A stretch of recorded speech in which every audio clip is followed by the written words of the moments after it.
It's 7 o'clock. Allegiance.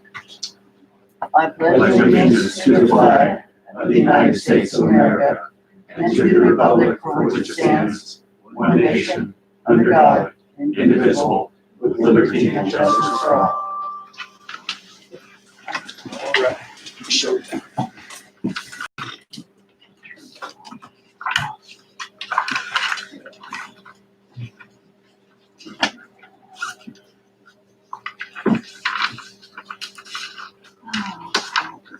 July 27th is 7:01. Kim? Here. Annie? Yes. Brett? Yes. Justin? Here.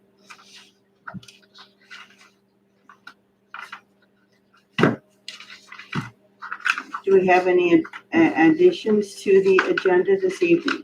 I'm sorry. I just have a brief announcement on the park that I need to put on this one. So I guess. Only one council person gets to add. Yeah, we'll put you department report. Yeah. All right. Yeah, it'll be fast. And I do have a report from the Wildlife and Parks that you had me call. Huh. So if you could put me that on there Right there for too? department reports, yes. And then I wanted to add the new dock ordinance that Todd had drawn up before any of this new city business. Okay, dock ordinance. Is it on there currently? Okay.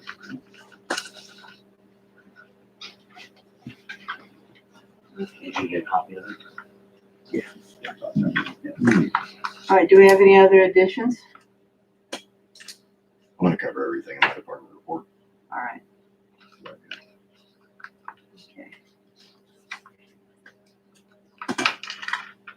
Move to approve the agenda with the additions. I'll set. Go ahead. We got Tim and Brett. Okay. All in favor? Unanimous. I'll move to approve the minutes. A second. Okay. All in favor?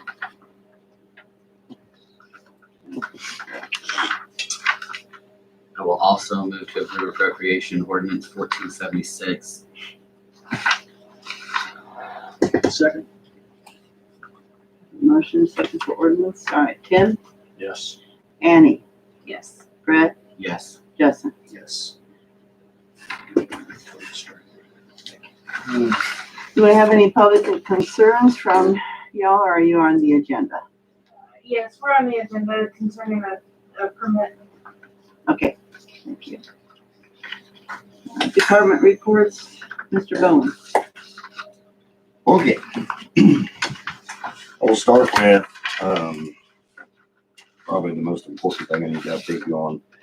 The backwash lagoons at the water plant. We've been fighting on that, getting permit compliance since we had them newly permitted last July.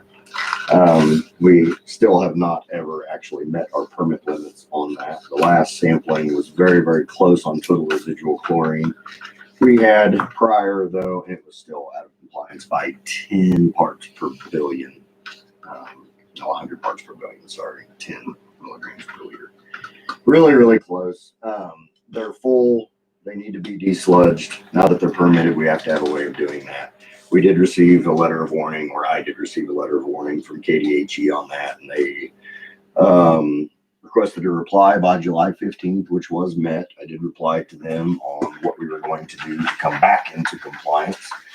I refrained from writing, we've never been in compliance, so I would come back into compliance. But now I talked to a lot of people, talked to KRWA a lot, talked with KDHE months ago on this deal before we even received the letter of warning.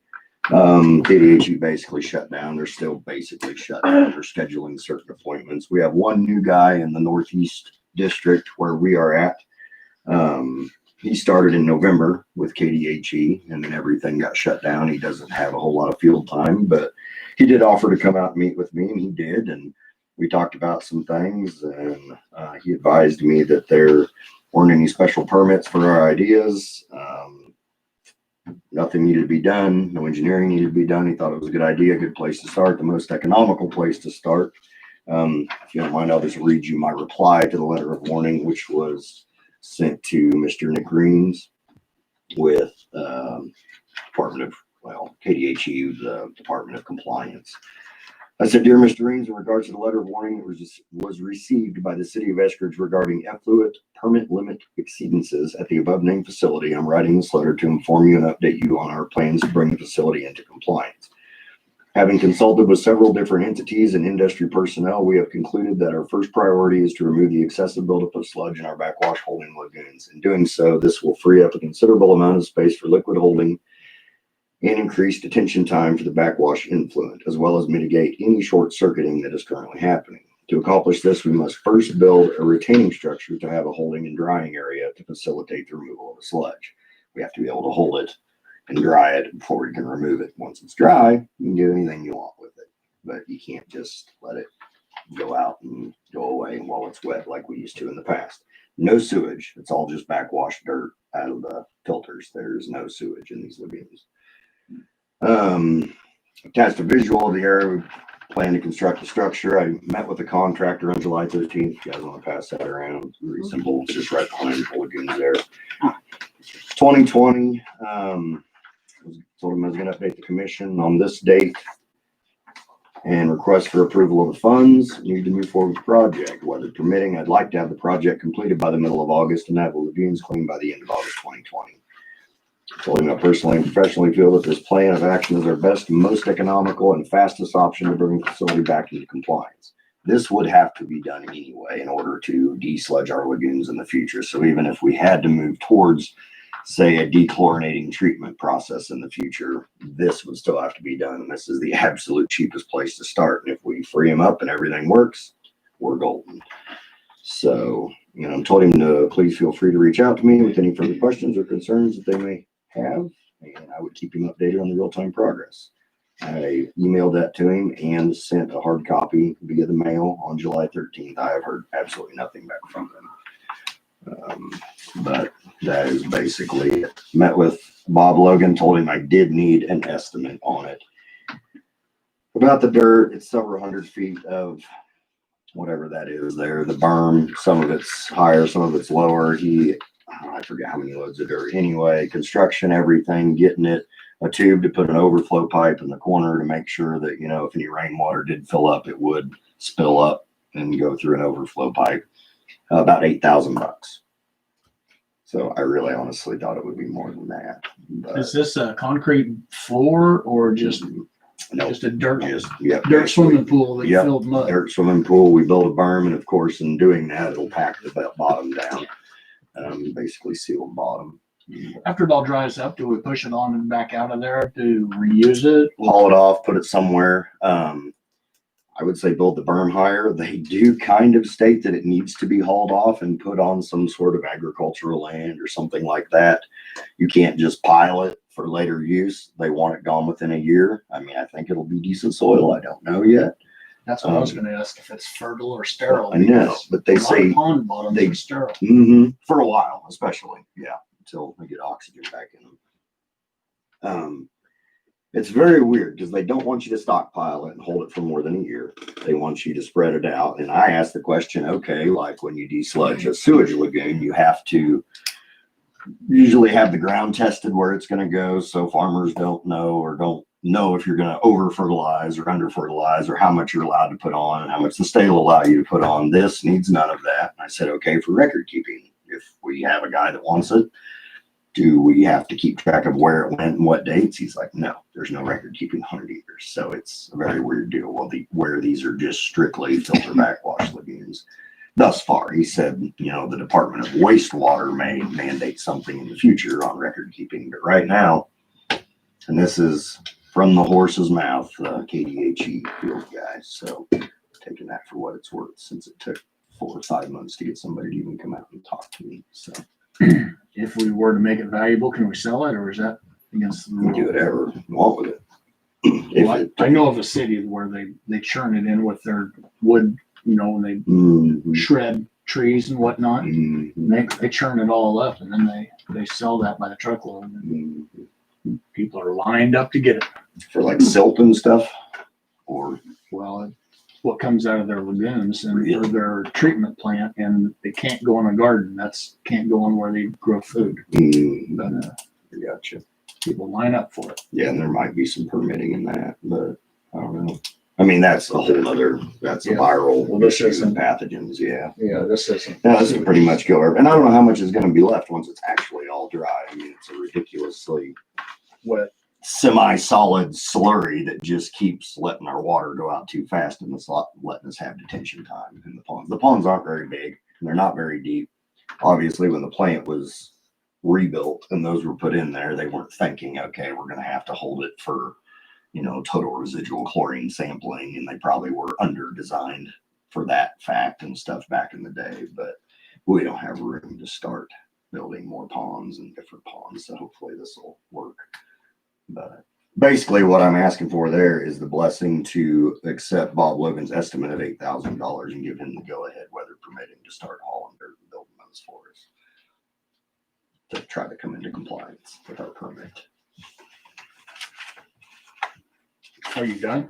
Yep, done. Unless you have more questions. Well, On that. if we could kill two birds with one stone here, Mhm.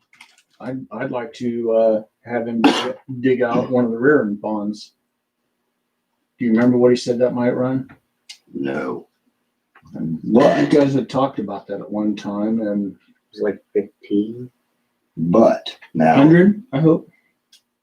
That's not what I remember. that's pretty cheap for an excavator. I But don't know. now this building here won't be with his actual track hoe. Once this is built, then we will of course hire him to desludge our lagoons, which will be less than $8,000, of course. But then he will have his track hoe out there, the big excavator. That'd So be that time would to be do that. something. Yeah, I can ask him to, which one do you want an estimate on? Whichever one would be the easiest to How get about up all and- of them, Both of them? and then we can decide? Now, the It's thing just is, an estimate. digging those out, I've been in them, and yes, they do have stuff in the bottom, but where the tubes come out is basically even with the bottom. So if you were to, like where you pull the plug to drain them, Mhm. if you were to dig that out deeper behind, when you pull the plug, you're always going to have water in it if you dug it out deeper. Well, am I wrong? And I thought that they were silted in, or why are they not being used? Is it just the gate that doesn't work, They're or? full right now. But I The plugs are in. thought we had a problem with them, like they were just full of silt and real shallow, or? They were built that way. I mean, that's the way the drain is. I mean, the overflow sticks up, and then they've got the plug that's in them. The top one, I would say the top one over the east one or whatever, that Kind one of swimming area. has gone dry before. Yeah, I mean, that went dry several years ago, last time you had catfish in them. I asked Charlie Wallace about them several times, about, you know, buying cheaper fish, putting them in there, raising them up, and he discouraged it. He really didn't think that it was worth it. But that was a biologist deal. And I even thought about bluegill. You know, if you could get bluegill to start breeding in there and get a whole bunch of little bluegill to blow out in the lake all at once. And then what he said is a feeding program on everybody's docks would be more beneficial for that, because the bigger fish will eat it, but the bluegill will too, and they become more healthy and they breed more ravenously and they produce more little bluegill than the fish one.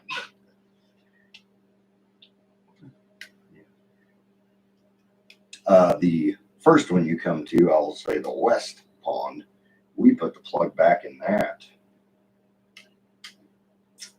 Geez, I don't know. Drew and I put it in once because I got stuck in the pond. We pulled it once because I was worried about the rope, because it has had to be dove for before because the rope broke on it. I tied some floaties with a chain to it this time, so if the rope does break, somebody could get out there in a boat and pull the chain. We drained it just to see, and then it's probably been 3 years ago, we stuck the plug back in it. It's when it was dry, actually. It's when it was really dry. We stuck the plug back in it before we got all that rain in the fall, so it's the fall of 18, I believe. But no, I mean, I don't know what to use. So there's no need to have Bob do any work on it. Not unless you want to completely rework the outlet structure and make them deeper from where the plug is. But last time I saw both of them, I've never pulled the plug on the top one, but I've seen it dry. And yeah, I mean, there might be a foot or so in there, depending. I remember we did pull the plug on it just because it was dry.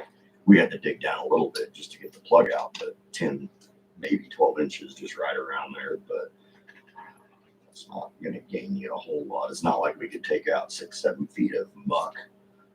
The last I saw it. Okay.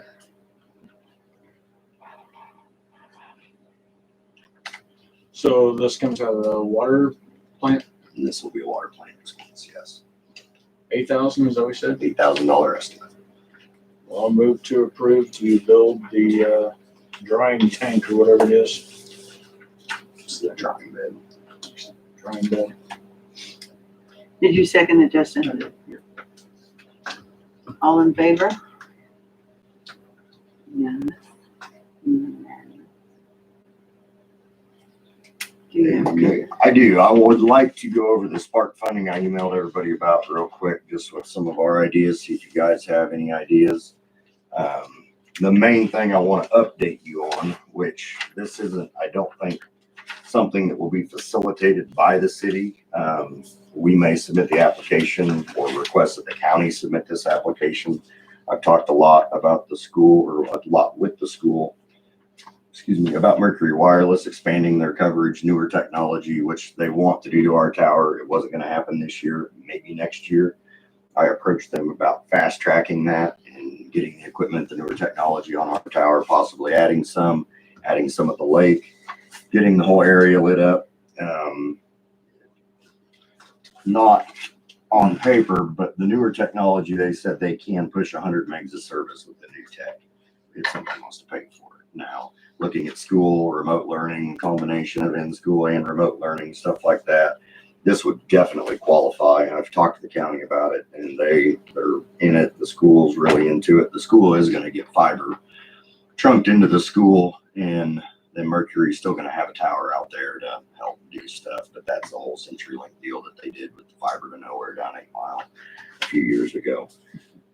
Doesn't it run through town? Should we get? Oh yeah, it runs through town, but there's no drop. There's no fiber. I mean, it runs by every house on 8 Mile, but they will not bring you a fiber drop off of it. It's strictly dedicated. 2 places in town have fiber, the nursing home and the bank. Those are dedicated trunks. Can we get the push on CenturyLink too to get us fiber? Not by July 31st, I'm sorry. And I'm not there's gonna be a lot of things that come up. I have to have these papers in by July 31st. I'm gonna meet with him tomorrow, late morning. All right. He's got a meeting in Harveyville. I've got to read meters this week. I have a pipeline inspection scheduled for August 11th starting, so literally meters this week. Pipeline prep the first week of August, the inspection the second week of August, so it's like. Will you be really- busy? Yeah, fine. But anyway, here is some proposed towers. They're talking about upgrading our tower. This is proposed coverage area of the entire area. Upgrading our tower, adding 2 utility poles at the lake, which they would need some help with the easement. Some will be city property. One might be private property, which shouldn't be an issue on easement. I mean, just literally a spot for a pole. Possibly adding a tower on one of the big radio towers. There's a big radio tower out in Chalk, putting a tower out there, and maybe a site south of town here too. They're kind of all on there. I haven't received a proposal. I thought maybe I would see it today. Their CEO and CCO have it right now.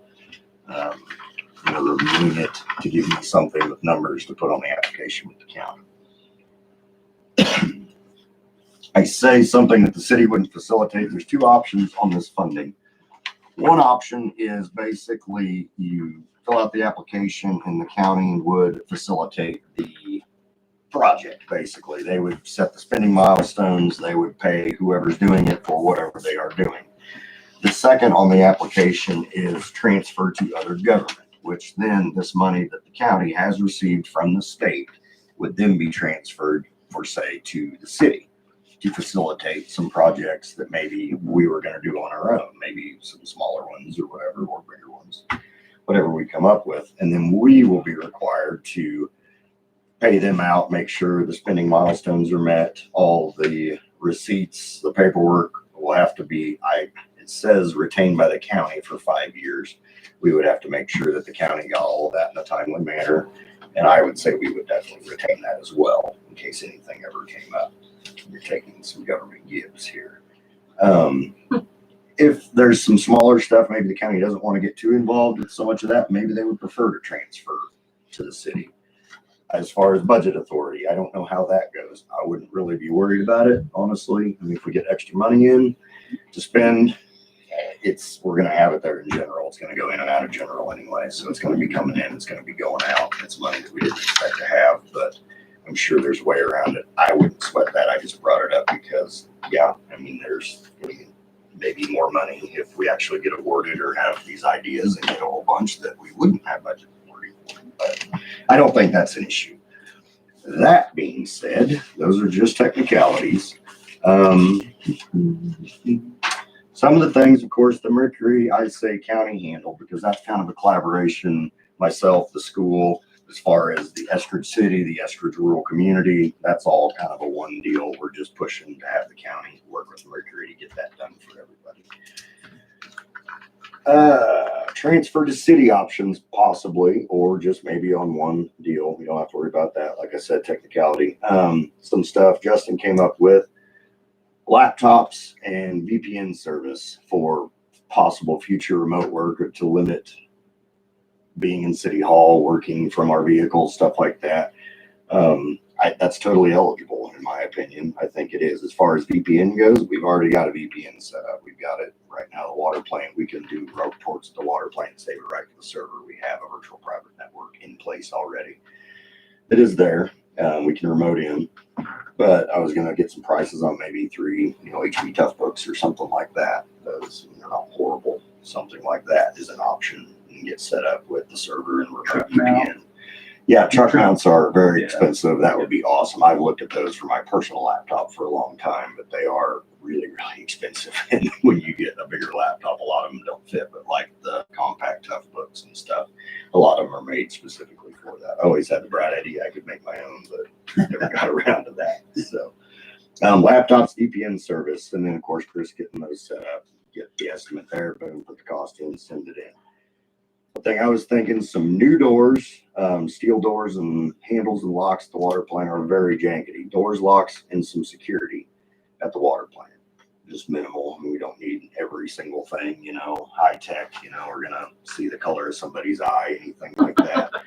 But security at the plant, security monitoring our filter head, stuff like that, turbidity, which is a public health thing, that would help out a lot. That would come into place for SCADA that we don't have, that's not feasible to put in that plant because it's very, very, very expensive. And we could be able to remotely monitor just a couple more aspects of that plant. We've got, just Google Desktop or Google Remote Desktop we use now with the computer we have that we can monitor chlorine, flow rate, stuff like that. Tower levels, clear well levels, but we can't really monitor our turbidity. We can't monitor our filter head and stuff remotely. Basically, a camera on your physical gauges, right? Yeah, What you're saying. that. And then, of course, some perimeter, out back on the settling basin, stuff like that, and perimeter. Basically, security, doors, locks, and proximity locks is what I was thinking of. Keys are great. I know I absolutely hate it because if you show up in the morning and you have to unlock 1, 2, 3, 4 doors back and forth, and then so you don't lock them during the day all the time, then you do lock them and this and that. Keeping it secure, keeping it locked, electronic locks, kind of like it's at the school, or even proximity would be awesome. You've got a fob in your pocket and things open and close as you come and go. That was something I was thinking about at the water plant. I think that will be eligible. I will ask for clarification tomorrow. And I thought maybe even Alexander's could help us on that, Darren's, and all that stuff, and maybe integrate that into some of our system that we currently have there. Long shot, we talked a little bit, like ADA, hot water, shelter, restrooms / showers at the lake. Redoing what's there and possibly going for the second one down by the campgrounds where we have the sewer pit. Application has to be made by July 31st. I'm just going to reiterate that before we continue here. Very tough to do. Very tough to get designed. Very tough to get a bid. I asked about that today. They prefer we get prices as close as absolutely possible. We don't want to undershoot it and not have enough money to complete it. Then we're kind of up a creek. We don't want to overshoot it and then end up with money left over that could have been utilized somewhere else in town, in the county, anywhere. I mean, this is everybody working together on this deal. Possibly one, possibly two. Think about that. Another one was ADA, hot water, bathrooms, sinks, not showers at the park. Maybe fast tracking just that little piece of that project. Once again, don't know if it's eligible. Doesn't hurt to ask though. But we don't have cost estimate yet on that. Right. And I'm leery on that from your design aspect. You had a way, maybe you wanted it to look, maybe the architect wanted it to look, what it was going to be finished in. The stuff at the lake, I mean, obviously we're not going to get, you know, limestone veneer, anything put on anything through this deal. But if you could combine shelter, concrete structure, get it built, whatever, have mechanical room, power brought over, sewer pump, everything, lights, have our showers in one end, men's, women's, restrooms, you're in and out, have shower houses maybe on the end, because that'll take longer, not tying up a restroom for that. And maybe double as a storm shelter. And then in the future, you know, dress it up, veneer it, something, you know, make it look pretty. Think With limestone our own roof dollar. across them. Yeah, I mean, something like that to mix in with whatever else. But beggars can't be choosers, I guess, for lack of a better term, on some of this stuff like that. It's all about public recovery on that is what it's for, pandemic recovery. If it's a which what is tornado shelter, it's more likely to just be a concrete blocks. right. But So this it's is, not gonna I'm be just what thinking we're this hoping is something to that make can ours. double. Yeah, it's a spot people could hunker But we down. don't have I time mean, to get this. I'd rather hunker down in a bathroom somewhere than in a culvert at a lake somewhere. I mean, it's not Inside ideal. your camper. Yeah, I definitely don't want to hunker down there. No. And that's not necessarily pandemic recovery, but it is public safety, public health, and You just say homeless population, We've been- so I don't know if that's something that you can pitch toward. I'm just saying that's I one of the, and some of this stuff, Pandemic that's why I really specific. want to get ideas tonight, spitball them, think anything. I will take every single thing to him. He is a go-getter. He's working as a volunteer for the emergency management office at Wabansie County. oh, we need a COVID safe playground. He antimicrobial. That works, right? Then he will go to the state. He will and immediately go to the state, get clarification on yes, no, maybe, yeah, maybe try it, maybe not, don't try it. And anything we can get through, I will try to get through. But we're not going to have time to revisit this. So I will. This is the rest of my week this week, and hopefully getting all my meters read so Carrie can get them entered. And that's what I have to do this week. And I will get everything I can in, but we're not going to have time to meet again and try to hash something out. But I will do my absolute best. So anything that comes to you in your sleep tonight, text me, email me first thing in the morning if you can, or now we can talk about it. Whatever you want to do, if there's something else in your head, shoot. Well, I know we talked a little bit about it, and I couldn't remember, yesterday when we were talking about it, what category, but there's something that stuck out to me. It's like, oh, we could apply for reimbursement for Stephanie's salary while she's on maternity leave because public health and, possible COVID implications, being a high risk person at that point.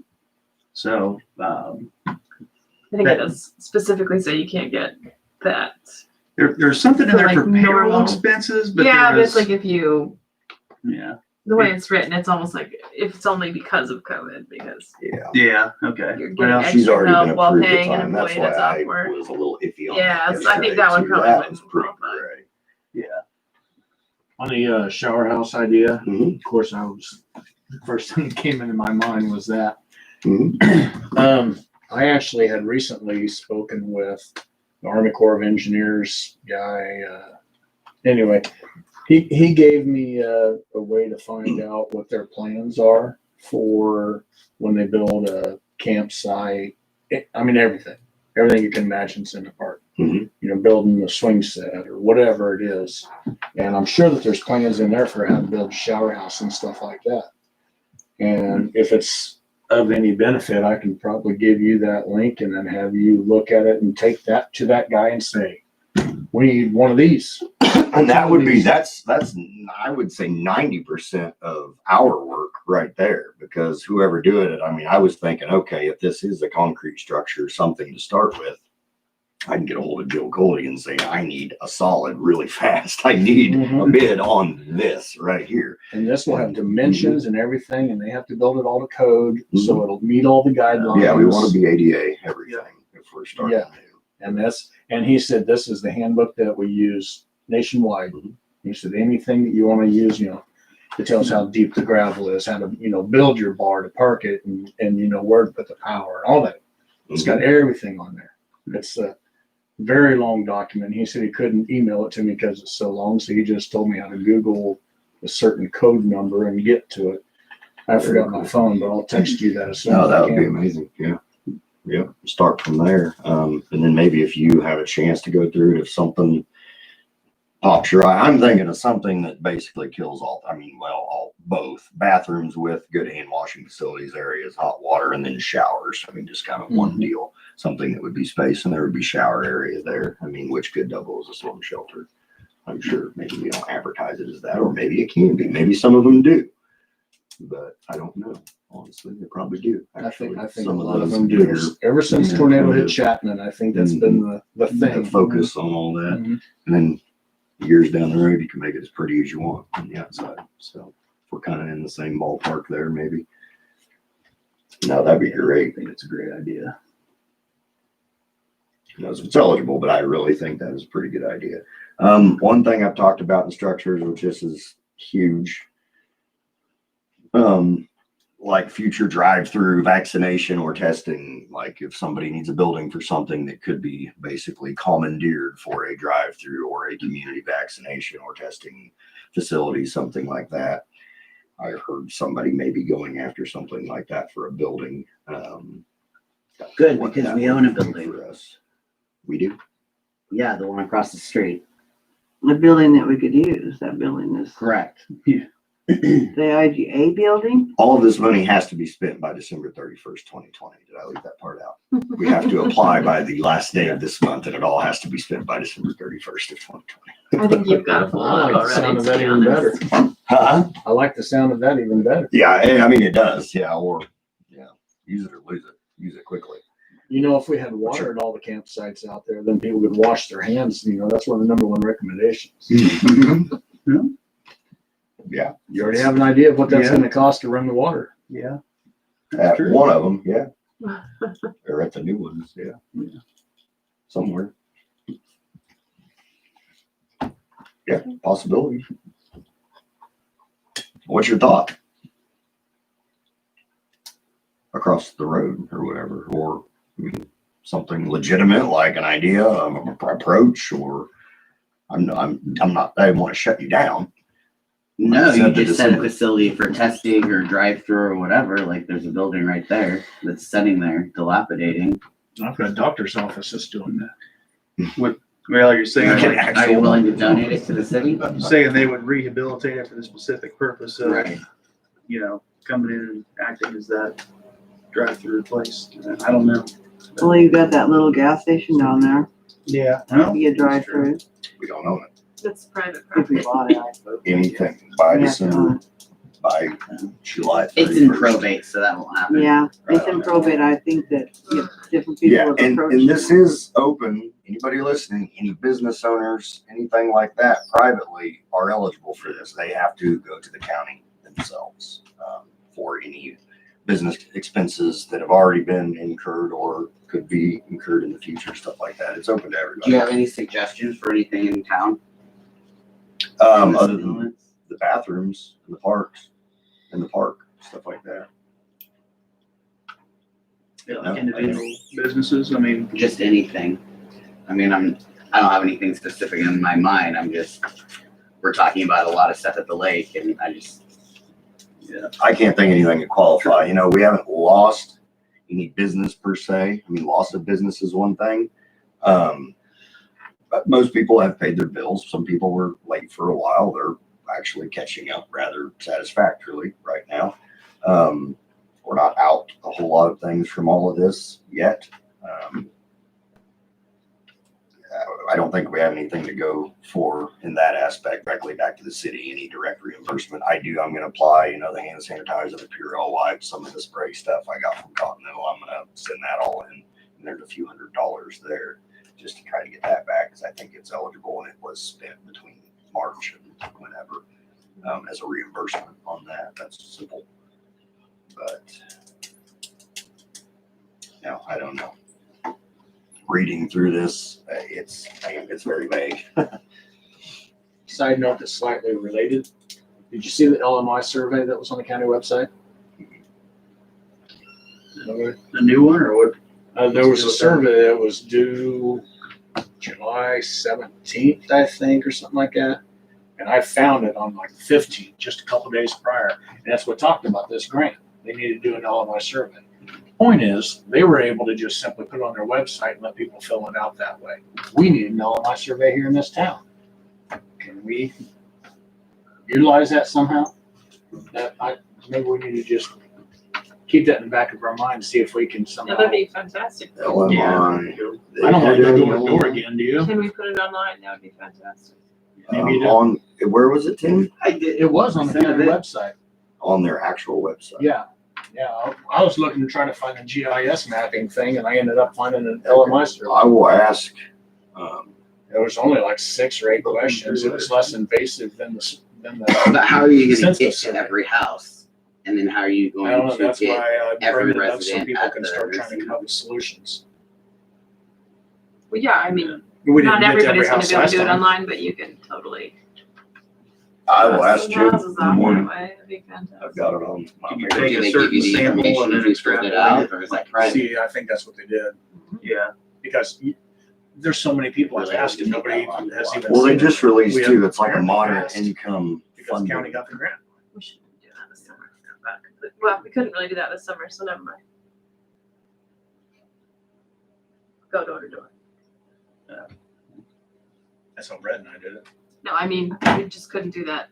I said we should have done that this summer, then I said, never mind, we couldn't have done that this summer. You can knock on the door and step back.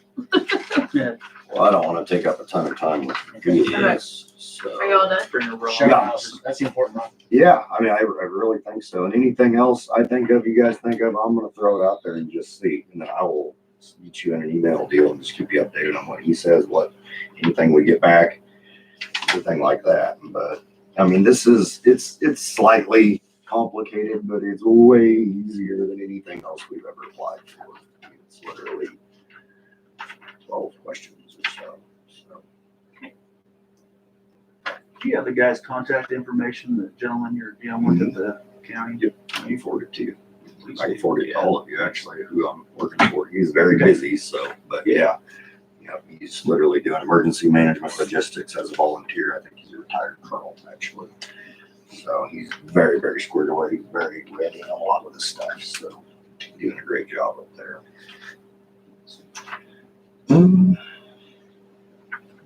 More file stuff here. I think the next thing I have is the budget for you guys, and it is on the agenda.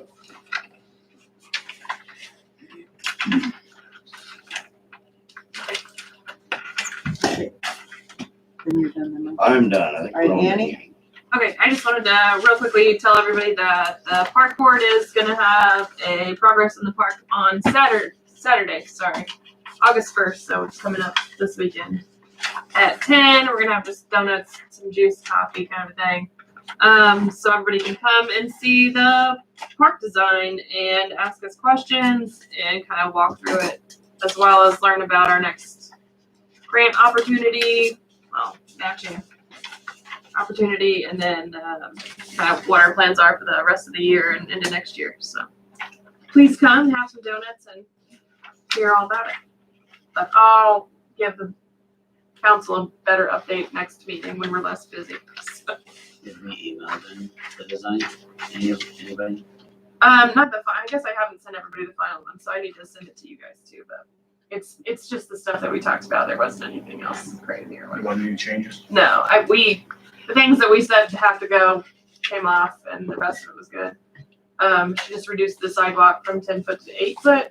She said some of the trails grants actually require a 10-foot sidewalk, so she just kind of left it as like an ambiguous, like, it's just a suggestion. We don't have to follow it to the T. So that's the only thing that didn't go exactly as I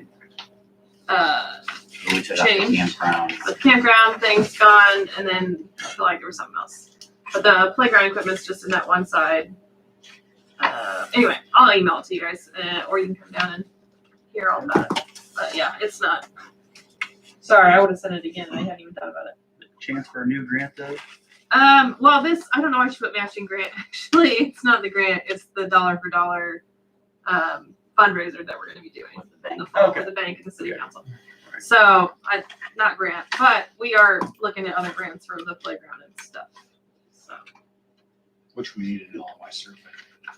we will work on that too. I forgot about it completely. So, okay, I'm done. Brett, did you have that call? You said you made a call to somebody. Are you on here now? Are we doing the review purchase request before I talk, or am I doing it right now? We've got him after Fanny's done, Yeah. right? Okay. I'm done for now. So I did reach out to the Wildlife and Parks to ask them different questions about the lake. The one was the capacity of the lake. And they said that they don't usually generally monitor the capacity of lakes. However, Lake Wabunsee is unique with its small size. And they suggested that we possibly come up with a number and maybe monitor and police it on peak holiday weekends.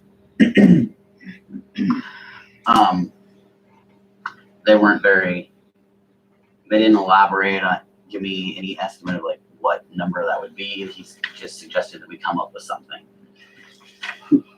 That's kind of weird to me. I mean, like, normal times when you're boating, you're cruising along at a good speed. It's different than July 4th where you have a bunch of boats on the water.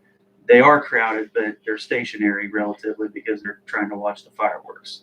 So I mean, I could see the capacity being exceeded in that regard, but it's something we've always done and something that seems to still work well. I wouldn't want to keep people off the lake just, on that busy of a weekend and deny them the opportunity, because it is a pretty cool deal getting to watch from the water.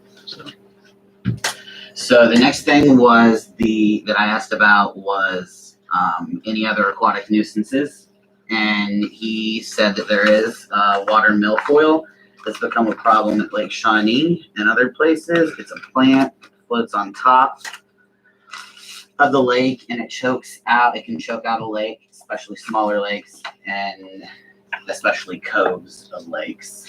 So they suggested that we continue that, the inspections of the watercrafts and everything due to the water milfoil. There's also a koi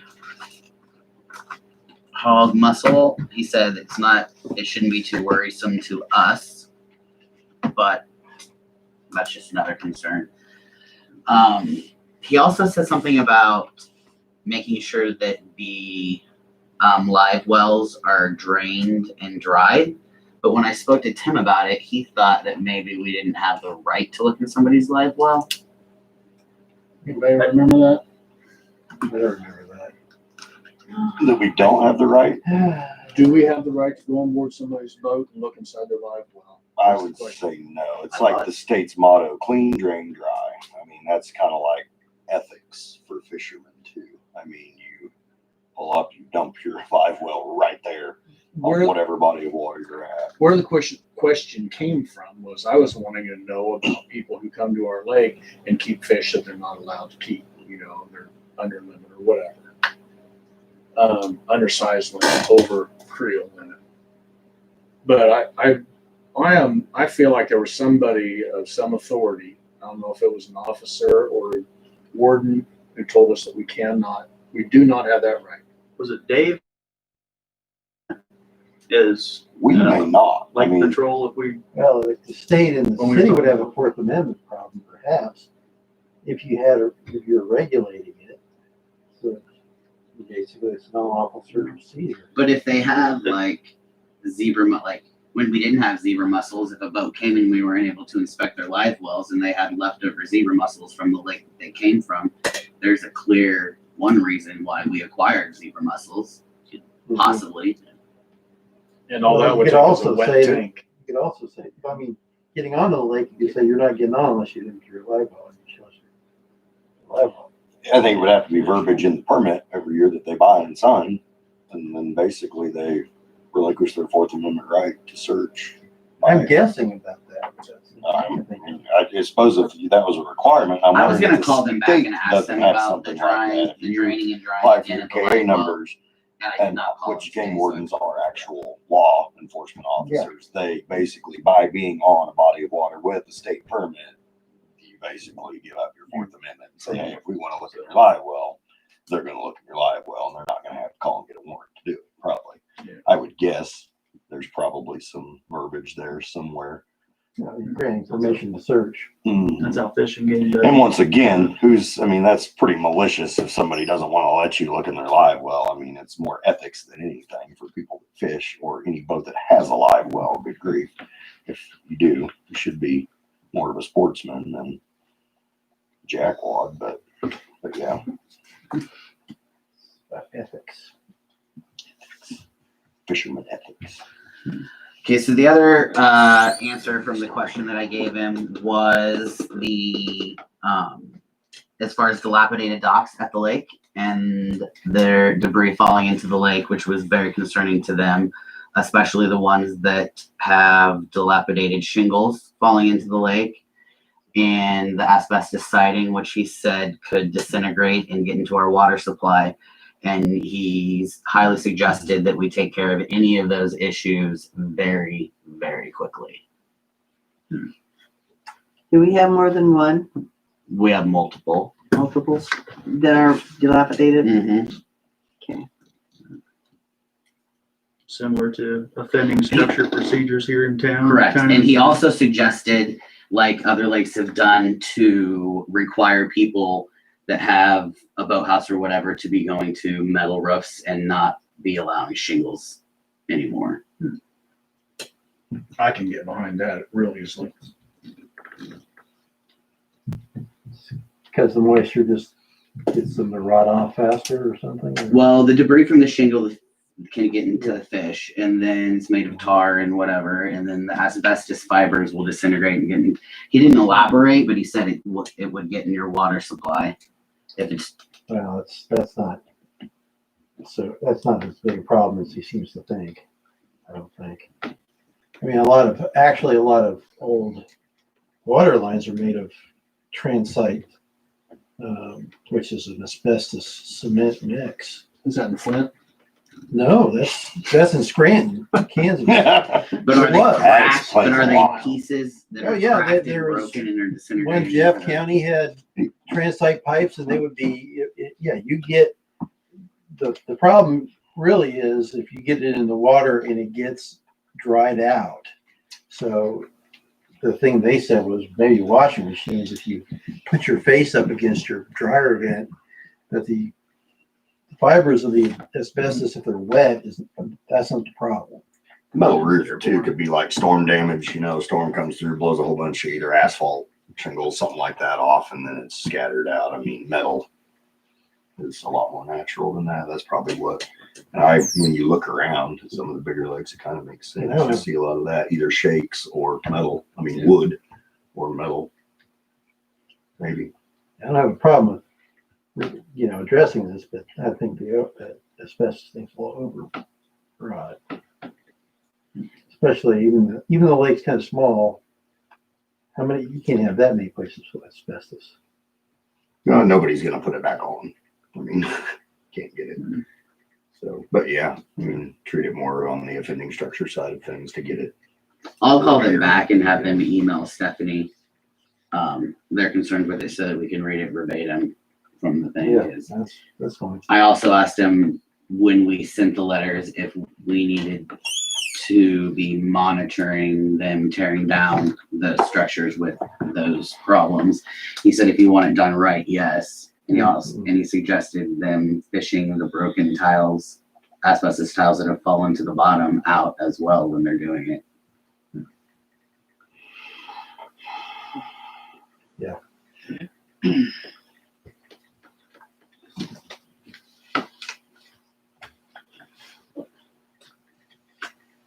But I'll just, like I said, I'll just call him back, and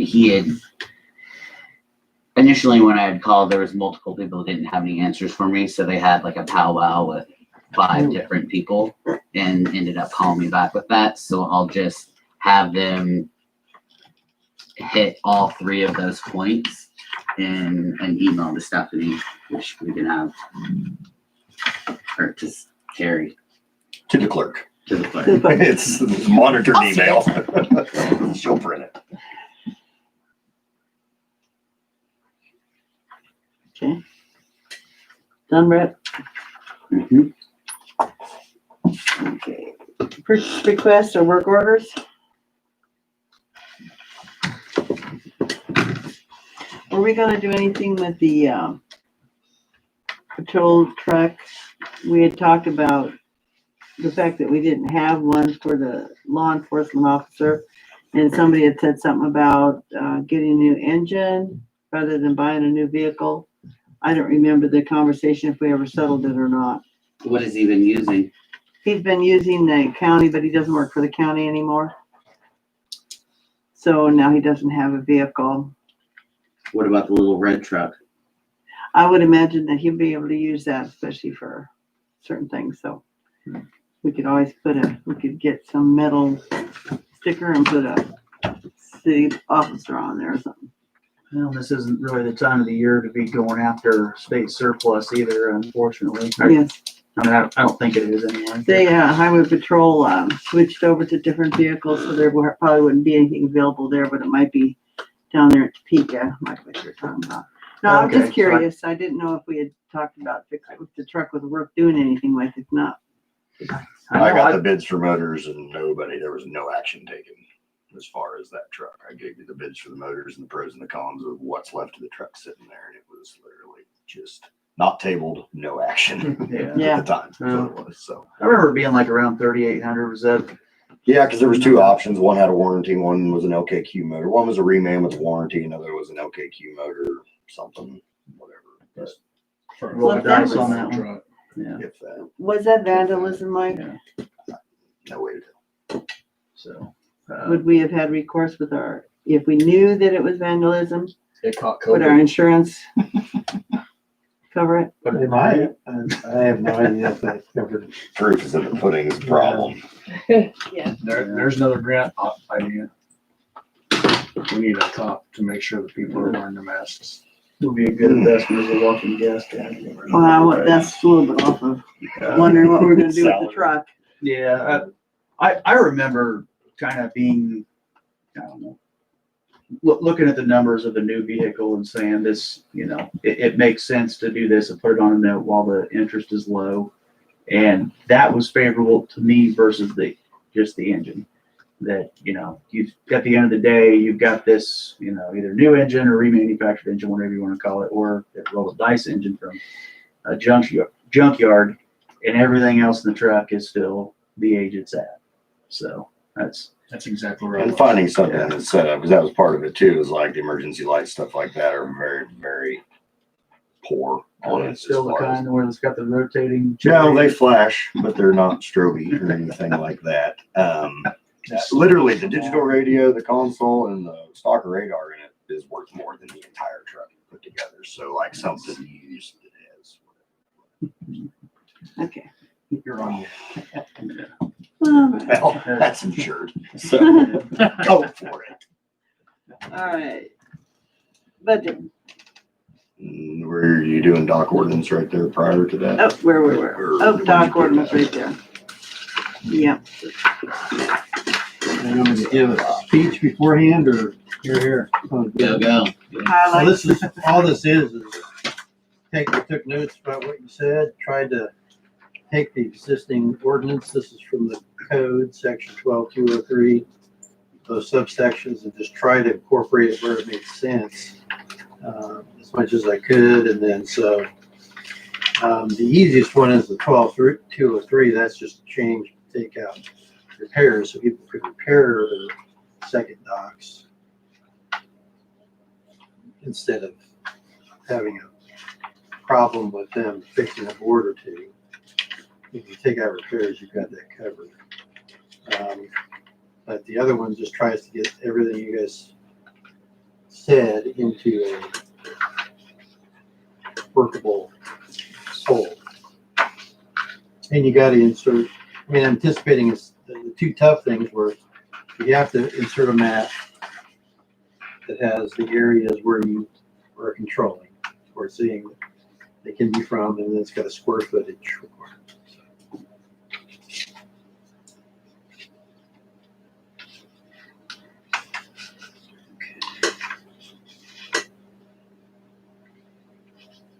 Like I said before, I would suggest the square footage be 1,200 square feet, just on the premise that I remember when Titus's wanted to purchase their land from the city, everybody agreed, including them, that 1,200 square feet was very small. I don't know. Some of those cabins can get small and they can be livable. I would. I How don't big know. is 1,200 feet? 1,200 seems large for this application to me. Smaller than this road. 60 by 20. 60 by 20? Oh, 1,200. Not 120. I know, zero. 100 square Like- feet's a decent sized house, but I mean, in my mind. but I don't know. It's not terrible. It's like our old house, I think was 1,200. So Jocko's house right now. Jocko's, yeah, well, that's 2 bedrooms, a living room and a kitchen. Yeah, there's smaller houses than that out there that are full houses. Yeah, you can do None clever that can be designs. built along the shoreline. It's all sealed up. So where those places can be is like we've talked before, which is 3rd, 4th, and 5th tier. Yeah. And that doesn't have that in here, does it? The third. It doesn't have that in here, though I wish it would have the restrictions of that in there. Well, I think that's what he's saying with the map is that you would the problem with designate. tiers is, or designating it that way is uncertainty. I mean, how do you designate that? I mean, you say it was tiers, but is there an official map of tiers somewhere that I don't know? Yeah, we talked about the Flint Hills Drive and anything that was going outside of that possibly being ineligible, except for exception, anybody that's got one now would. Well, enable them to who continue that. determines a habitable structure though? Do we or does the county? You guys would in this context. Because of a dock. Well, because of the, because they wanna.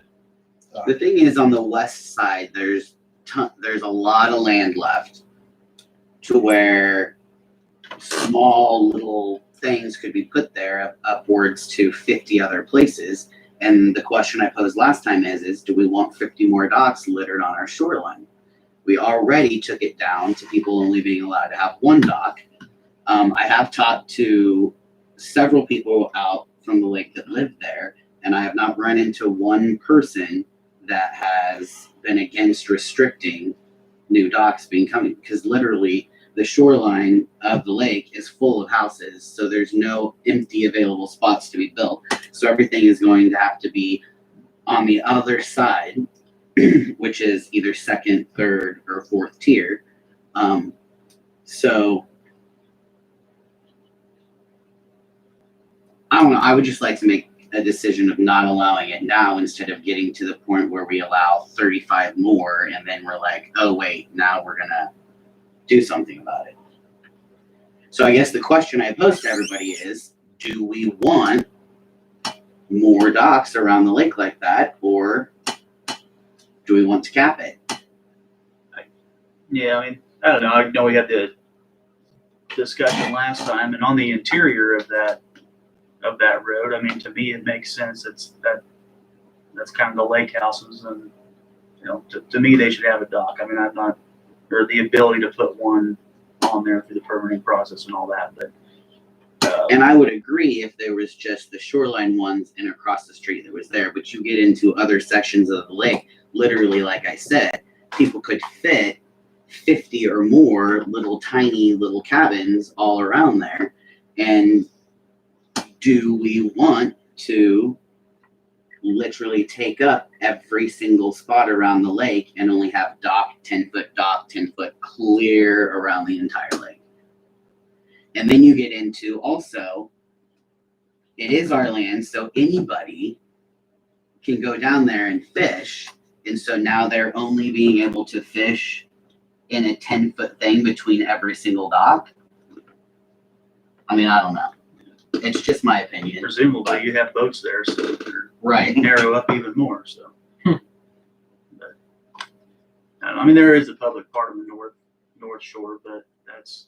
But it it's is a good point. ours. I mean, it's. Our contributing tax-paying citizens. It is their lake all the way around. And I just don't think it's fair to litter it all up with docks that then they don't feel comfortable being able to go around their lake and fish. I can say that there is some validity to the idea that on the side where we don't have anybody building houses or docks or anything, there's a lot of times where it's crowded fishing out there. A lot of times, a lot more than you would think. I mean, I myself have gone out there where I want to go to my favorite spot. You know, there's somebody there, there's somebody 15 feet up short each direction. So I go over to that other spot and there's a couple people over there fishing. I mean, it happens like that. And it is because, well, They only have this small little area that they have.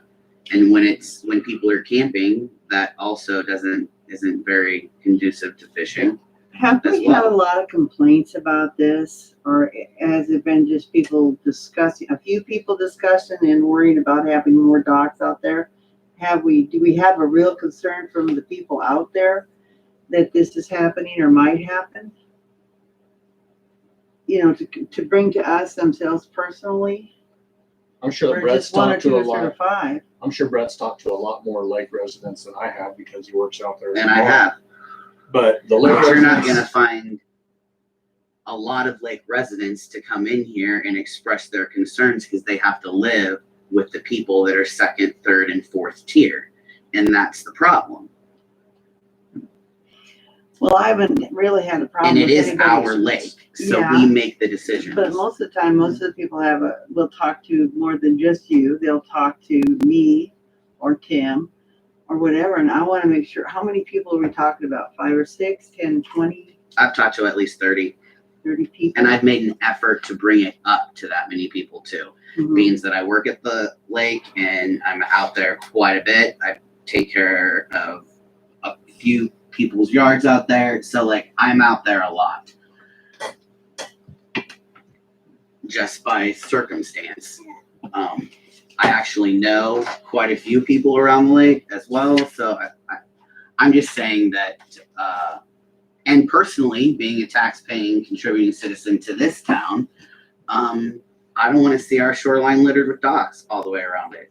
I can't say as I really want to see them littered with docks, but I also don't like being such a controlling entity. I don't want to control what people do so very much. That's why we do control what goes on the lake, because we can say yes or no to a dock.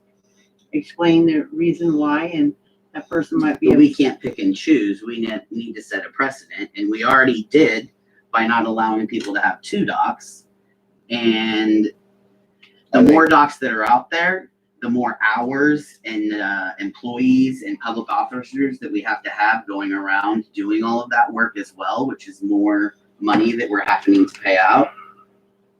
The point is, I believe that we all understand it's going to continue to grow out there. It's not going to stop. And it's gonna grow. It's going to keep growing up the hill. I mean, do we have to try to save a spot for everybody that lives out there?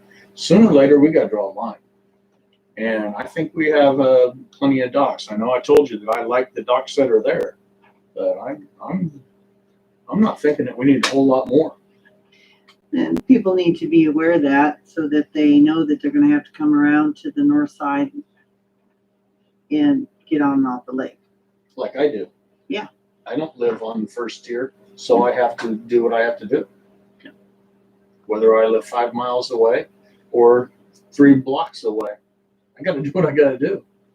Well, and then that's something that probably the real estate agents and stuff out there need to tell their people is whether or I not. think that's It's none the of our purpose of business. what, this is the Exactly. first I've heard of this, but I think that's the purpose of what Brett's doing. Well, and Things that's have why- changed since you went to, okay, let's go back to 1 dock for anybody starting over, and now it's changed even more. Some of Which this is other why I'm stuff's bringing going out the on. discussion so that it's heard and now it'll be discussed by the rest of the people. And if they have any objections, they should bring it up. I think that we should allow, public discussion with people out there, and at the very next, meeting, let's Lake address meeting. this and do it, yeah, lake meeting. So that would be next month, or even if you wanna do it the next meeting, I don't care, but give them a couple weeks Well, to you discuss probably that. need to get a good system figured out about how this is gonna break down as far as who gets it, who doesn't. Yeah, it I needs think to that's be what Brett's pretty black saying and is we white. want to get a system hammered out instead of just, Well, he's saying third tier, saying third tier is not gonna work, Well, so we need No, to map that, it out. that verbiage does not work out Right, there. no, because there's perpendicular streets here. If you say, okay, here's the current house numbers that are out there right now, here's all the addresses. These addresses have a structure, possibly something, any other address that gets created. You know, addresses with structures, how many structures, anything else that gets created might not be on that list, something like that, maybe. I mean, it's Yeah, very- or- That devalues that person that has 3 lots and plans to sell one. All of a sudden, it's not as valuable if that person that builds on that lot can't have a dock. No, you're absolutely right. Yeah, that's part of it too. But if that person hasn't already reserved a dock, then there's gonna be space left either. I mean, if that's somebody's holding on to a piece of property to sell 10, 15 years down the road, the way things are going on the west side, I highly doubt there would even be a spot. to put And I don't mean something to be an asshole, but we have to worry about ourselves and not somebody else's property value. Because in my opinion, they pay us $100 and some a month, which is 10 or some or a year, which is 10 or some dollars a month for our primo shoreline, which if we actually went and looked at what that shoreline lot that they have their dock occupying is actually worth, when lots out there, the last one went for what, 100 grand. So if our lot that their dock is on is 100 grand, we're definitely not getting the appropriate amount for their permanent structure that's on our $100,000 lot, period. So we're already, Our $100,000 lot? You mean It's the their city's. 100,000. no, No, he's our talking shoreline. Talking about the shoreline? Yes. All right. and their property values would be worth nothing without our shoreline and the lake being there, correct? that's absolutely correct. So, I mean, we are a business and we need to be treating ourselves as such instead of yes, yes, yes, yes, yes. Another good point to add to his argument was what we discussed earlier in this meeting with the dilapidated docks. If we can't get people to take care of old dilapidated docks, I don't know why we need to continue allowing people building brand new ones. I understand it's not the same people. And there are 2 dilapidated docks that we've been talking about for several weeks now that have had multiple complaints on them. Several And I've years. taken it, yeah, they've been there for years and years and years with the state that they're in. Those are just 2, and there are a half a dozen more that needs letters sent to them as well. I mean, I don't know. Well, I'm gonna make a pitch for doing the map as opposed to tiers or addresses, just because it has some certainty to it. Meaning nobody can, you're still getting a variable with even saying these are the addresses or, that kind of thing. So if you do a map, you're being a little vague because you're putting in areas that may not be developed yet, but you could at least, make it seem, make it more objective in a lot of ways. Meaning that there's still going to be some areas that aren't developed that you're just going to say, okay, this row of places could probably be included. like And- possibly literally color code sections Yeah. of whatever eligible and eligible. You'd have whatever zone you have there as being, color highlighted in. If you're in that zone, you get it. Color them happy. Mhm. I thought Justin's proposal of Flint Hills Drive being the boundary made a lot of sense. Well, you're gonna have, but aren't you saying, Brett, that that's gonna be a huge amount of those? It is. It's going to be a huge amount of Do you those. think there are that many empty lots on the west side? On this here, Where those cabins are. Absolutely. Those cabins and those Morton buildings were there. And I mean, there's plenty of land. Do I have the pictures that I took or did I just delete them? I mean, there is a lot of land where somebody could put a 10 by 20 barn shed up on things like you have next to you that is 183 Twain Harbor that is currently wanting a dock right now, which is why I'm bringing this up before we get to that. Kind of started all this. Not really this specific. I mean, I brought this up before, but I'm saying that's why I wanted this up at the top of this and being discussed about that as well as this before we get down to all of these decisions right here.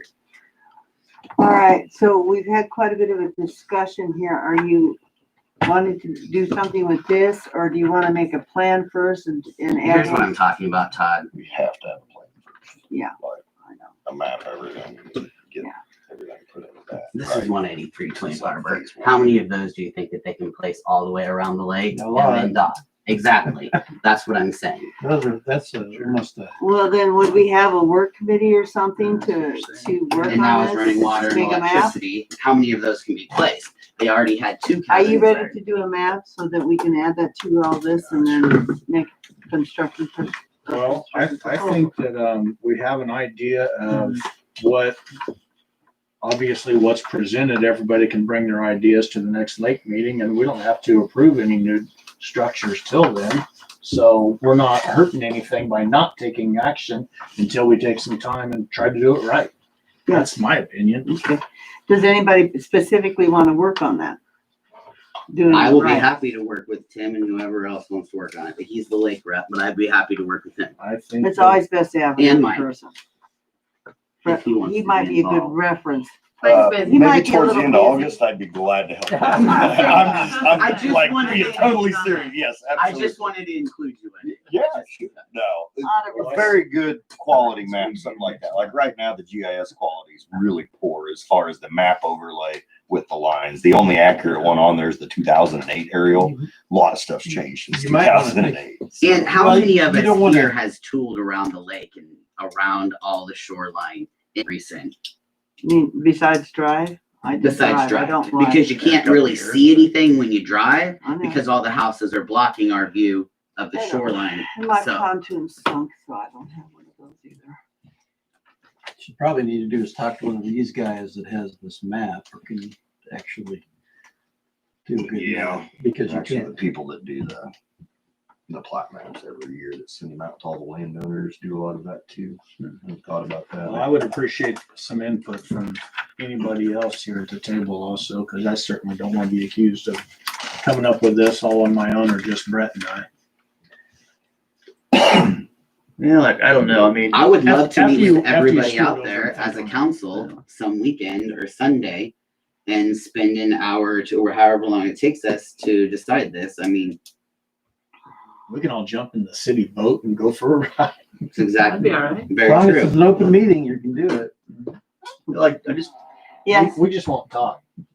You okay. guys couldn't not talk if We wear masks so we're muffled and can't hear each other. Whatever. Can I just? Sure, yeah.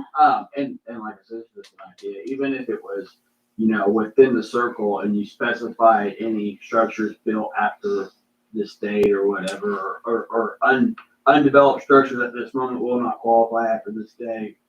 Because, I don't know, I just. I think that's what they're working towards. Yeah. I like this. You could put those two together and that would pretty much cover any of the things I that you're think worried so. about, the Okay. Do you want to? mini houses, I guess. A lot of permits right before and that. I don't wanna see them like lot out that land adjacent to the lake that's outside, it's part of pasture land right now. I mean, if one of those landowners decides to let go of a few acres and just start lotting them out, I mean, Like I can Buffalo see how Spirit. it could just explode. So. And I'm Cindy not Mann's sure. just built her new Mhm. shed across on the That's east hers? side. Yes, it is. Yeah. I wondered. And who knows if there's future development it's a there or barn. not. Is there a goat in it or something? Yeah, Highly It's a doubt barn? that kind of makes sense to limit that. I I need mean, to go out and look at it. still encourage people to build there, but Yeah, yeah, it's private property. maybe the dock Oh, isn't it's way out there. the right idea for that. But that's why Flint Hills made sense to me, or Flint Hills Drive, but I have a question. Yes. So if, a dilapidated dock was forfeited by someone that couldn't take care of it, what would happen with that lot, the dock space in the future? if no new builds can have it off. Well, that one's already assigned to that'd be like a grandfathered in. I think she's thinking Yeah, of it's it would be- dilapidated and has to be removed. Now it's an open hole. Now Well, they if can it's reapply. They can, Then they reapply. Yeah, because you are, you're or- within Someone the else circle. You're applies. within Well, the it is space. there, but Like a new person Oh. couldn't come in and apply for the existing owner If they, renters if they have property. space. they can, I don't know. Well, they what can they, sell it. I I mean, now what they Yeah. do is, it would be an open spot, I would think, unless they're paying the Yeah, structure. somebody else. well, yeah, if it's apply gone, it's to not get it. there, but Yeah, yeah. until Is they the dilapidated stop structure paying the being structure paid- fee, has it been that being paid spot for? is still tight. There's no one I have in It's mind. a I'm just hypothetical. saying, if we cut off new jobs, Why what would happens? I think There is if no- we- They could reserve, they could reserve by Like, there's pay- no one in paying mind. a structure fee. I think by the If they wording stop, of I what think we're that's talking what they about, stop. it would exclude those new I said the builds same from thing just now. applying for that dock space regardless. I think I did. Like they wouldn't be able to have a dock. maybe I do. But somebody who's eligible could come in and But if apply. somebody's getting a property and their No house dock, and their dock pay is no structure dilapidated, And they just bought the property and it came with a Right. dilapidated place, then the city would send them, in my opinion, they would send them a letter to take care of the dilapidated dock, and then you would have to put, if you wanted a dock back, you would be putting back the 20 by 24 dock that we allow to put back. Yeah, yeah, yeah. Which- That's our circumstance. What we're saying is we purchased the property with the dilapidated dock, and you actually put a permit. With one of these Repair that dilapidated dock. docks that we're talking about, They put in a permit for a board for I mean, it board sounds repair, like- but they Yeah, wanted a it's in there. permit just to make sure That it one? was okay with you guys. We said last meeting that we were gonna charge. that one's yours. Yeah, that's my view. So should we then This one. say table this for now? and then Yeah, this one? I'm Definition. Well, it wasn't, yeah, the ordinance is No, not up, so there's No, nothing I know. stable. Ours was bad. All right, we'll get to those in a second. Let's get through the budget once you're done with this. Sorry. This one you short? Okay. All right, Oh, could here's we, the could lattice. we end it? All right. We're ready. There we go. I'm ending this discussion on this for now. We're gonna table this discussion on this until, I you did wanna want, do the second, what, Brett? I I wanna did want to get bring move something on. back up about the docks. And I've brought it up before. The people that rent their properties out at the lake for profit and pay the same amount as people that do not rent their properties, I would suggest that we raise people's dock fees that are making profit off of our land and docks at the same price of somebody that's not. They own the dock though, right? I don't know that you can Don't even they I don't have the see how you freedom can to treat do with them what they want to Well, with it? I'm sure they have, I mean, they have a personal property right in the dock.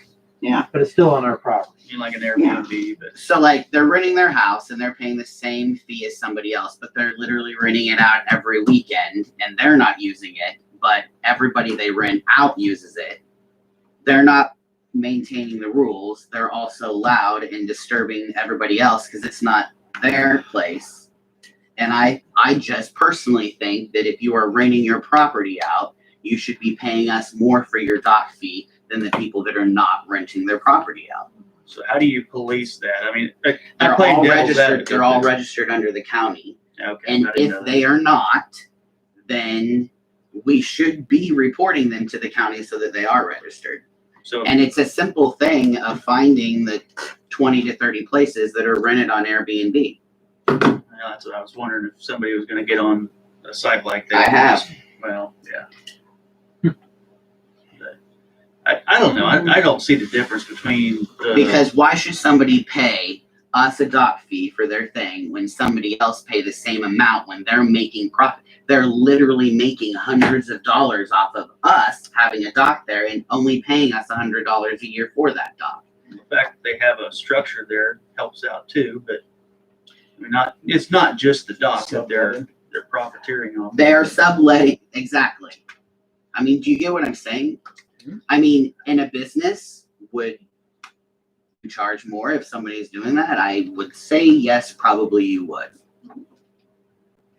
So if it was more informal, If like, somebody was rented making, my house if out, you paid my bank 100, came and said, you're making more money than you're paying on your mortgage. I mean, that's, but it's, so they pay us 100, so you have a dock, right? And you pay the $125. I understand what you're saying. And they're making Brett, $10,000 off renting their cabin every year and the usage of our dock for the same fee that he's not renting. Do you see what I'm saying? The same. I do, and the county charges more for commercial property. Exactly. Is it considered a commercial property? That's a good point. example. Well, they have to have a conditional use permit from the county Okay. in order to rent their property. okay, we're getting off the subject Yeah. and off the agenda. We need to cover the budget. We were before talking somebody- Dawson. I just threw that out there. Sorry. Yeah, let's put it on the agenda sometime next time, because this is obviously gonna take some discussion and some thought. Period. So, thank you. You're welcome. Interesting. Let's cover the budget. Who would like me to present the budget? Mike is gonna present the budget. 10 words or less. And I'm not even gonna charge you $6,500. Thank you. Okay, does everybody have their budget? We'll go through this page by page, and then we'll go back to a couple of things that we might want to just. This is kind of a hurry up deal too. This is the first budget review. Basically tonight, what we need to do is set the budget hearing for August 10th. The next meeting, we have to get that. We will call Stephanie tomorrow. Stephanie's gonna do that today actually, to make sure we can get that run in the paper in time. But anyway. Don't want that. But anyway, okay, page number 1, which is actually page number 1, kind of skips around. The first page here is basically just the budget summary of everything, which will be signed at the end. Down there, the totals of that is the 2020 ad valorem, and then our 2020 budget authority, everything. That number was figured basically to figure out the tax limit if we need to hold an election or not to do that, which we do not. We have not exceeded that.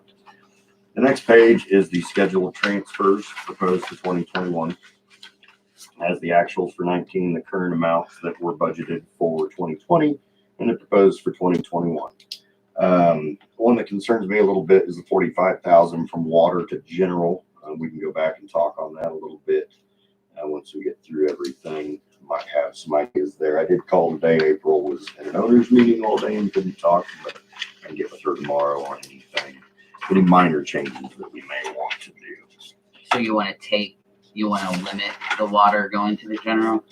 Yeah, I don't think that's going to be feasible in 21. I honestly don't think the 45 is going to be feasible in 2020. It doesn't mean we have to make it, but we do have to balance the budget with our transfers as far as what we're going to transfer. Is there any more that we can take from the lake fund to put in the general fund besides that?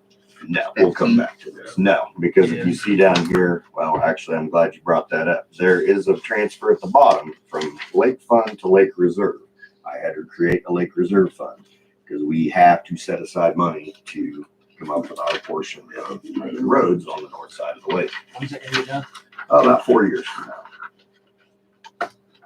So that's going to be a $15,000 a year transfer. And if you see the lake fund to general fund transfer of $15,000 a year was taken out for 2021 until we see how the finances go with that other transfer. But I'm thinking that the gas fund, where we did pay off our gas bond, at least for this year, in the short term, I don't want to transfer a lot. We have a lot of line to replace. We do have some cushion there. We're making good money. We were saving $40-some thousand a year on that bond payment right now. We need to use that money in good faith, not always just transferring it in order to keep our rate that we have. We need to keep. I'm just concerned about the general fund and the blighted and dilapidated properties that we need to take care of in the city. We need, When we come back to Fight this, about that. I'm not changing the number transfer to general at all. I'm suggesting to take it from one place. Okay, next page, statement of indebtedness.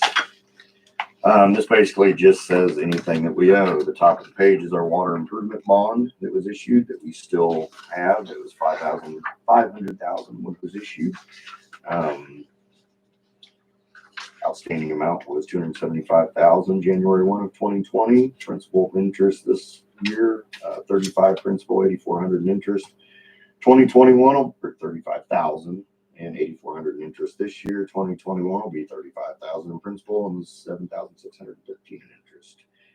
Down below, we have our skid steer lease,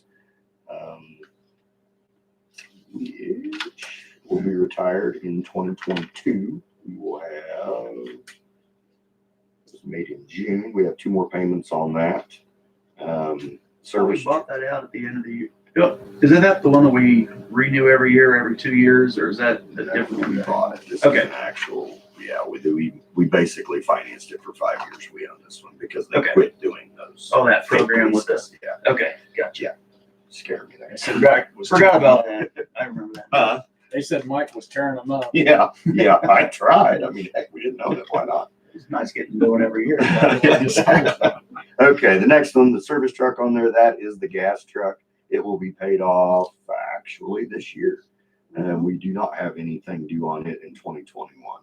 The truck at the end is the water truck that was just purchased. Yeah, and we just did that this year. Its first payment will be in 2021.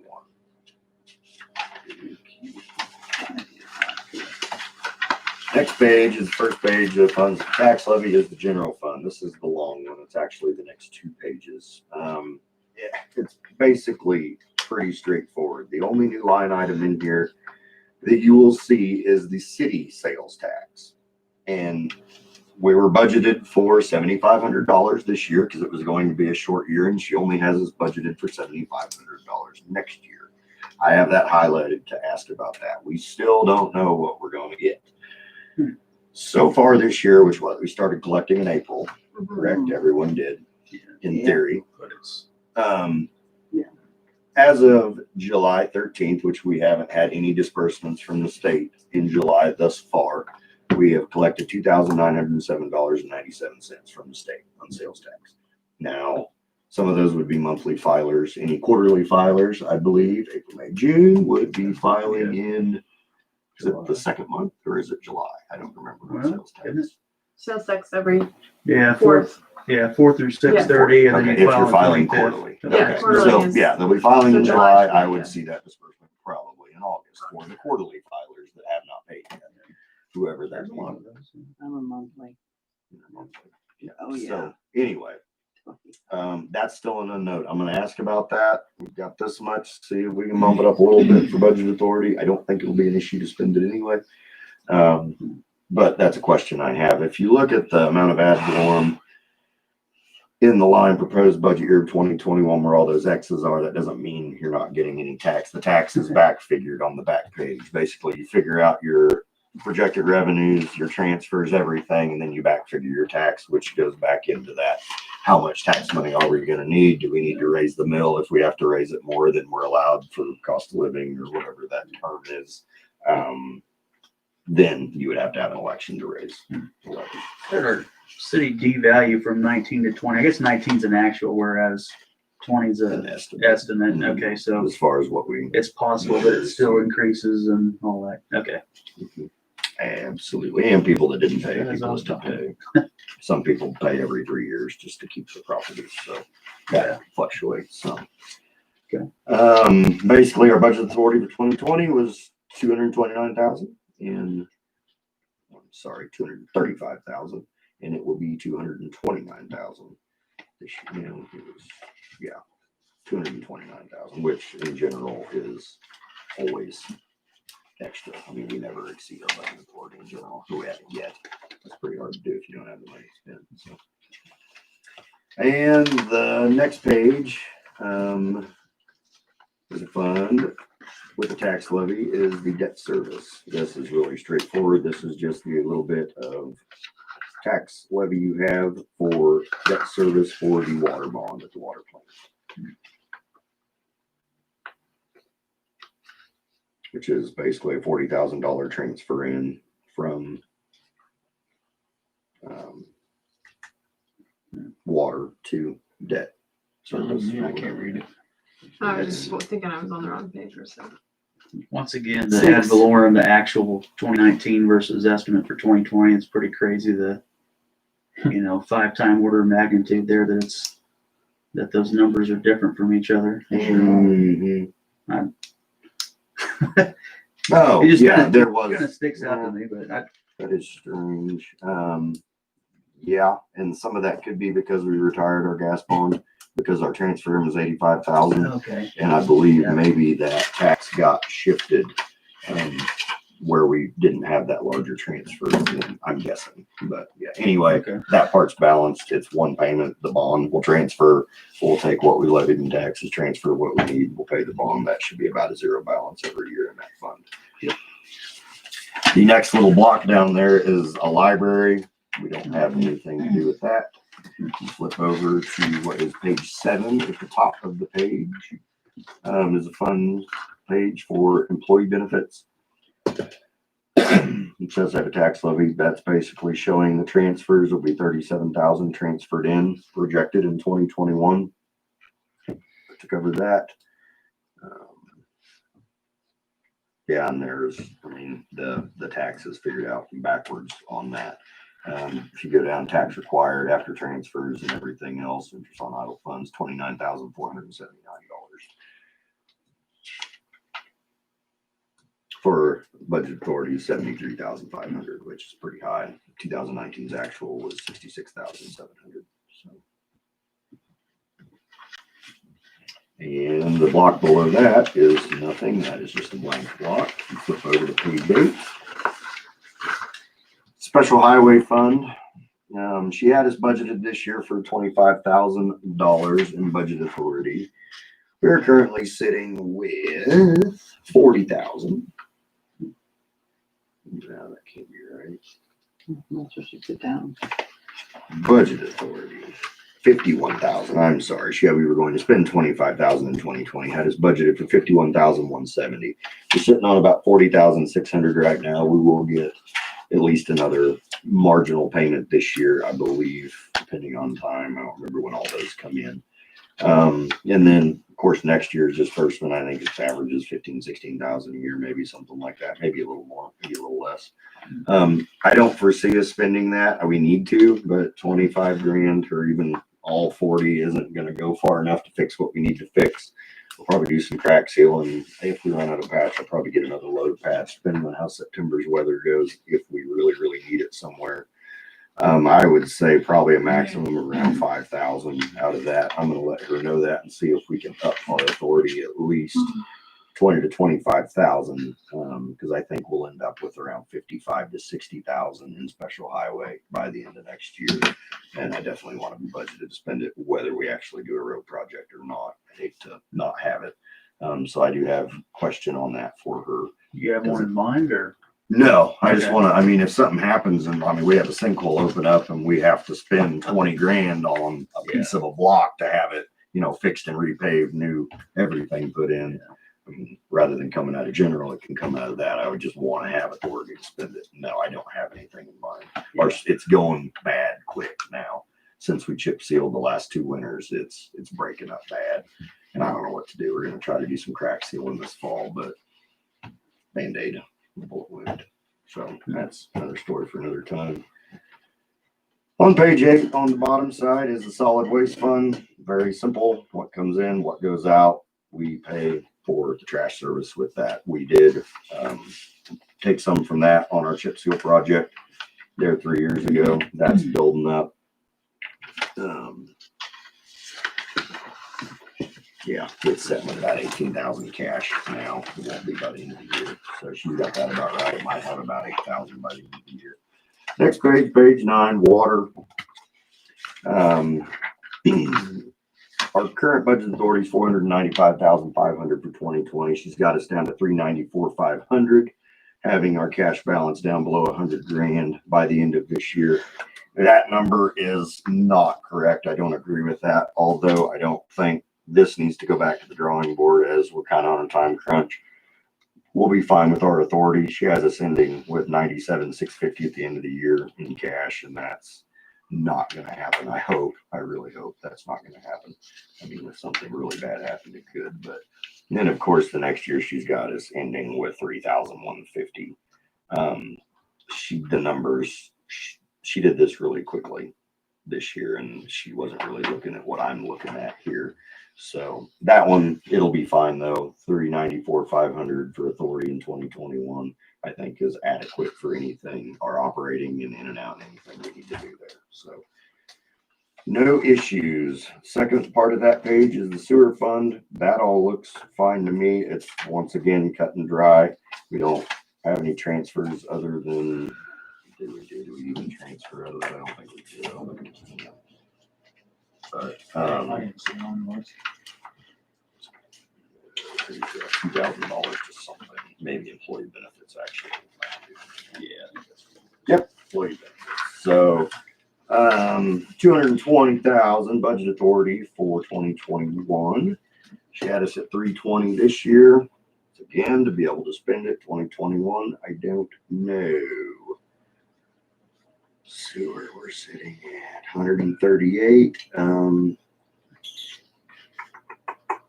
Yeah, that's not going to be an issue either. Even if our project does start and we have to give them everything we have to start doing whatever, we'll be fine with that. As far as the interim funding and everything, that's all, when that comes in, that automatically increases the budget authority by that amount. Yeah. Essentially. Yeah, that's my understanding. That's what I've been told. Anything like that that comes in, the interim, anything, KDHE, all that stuff, that is outside of this. So, yes. I've been considered.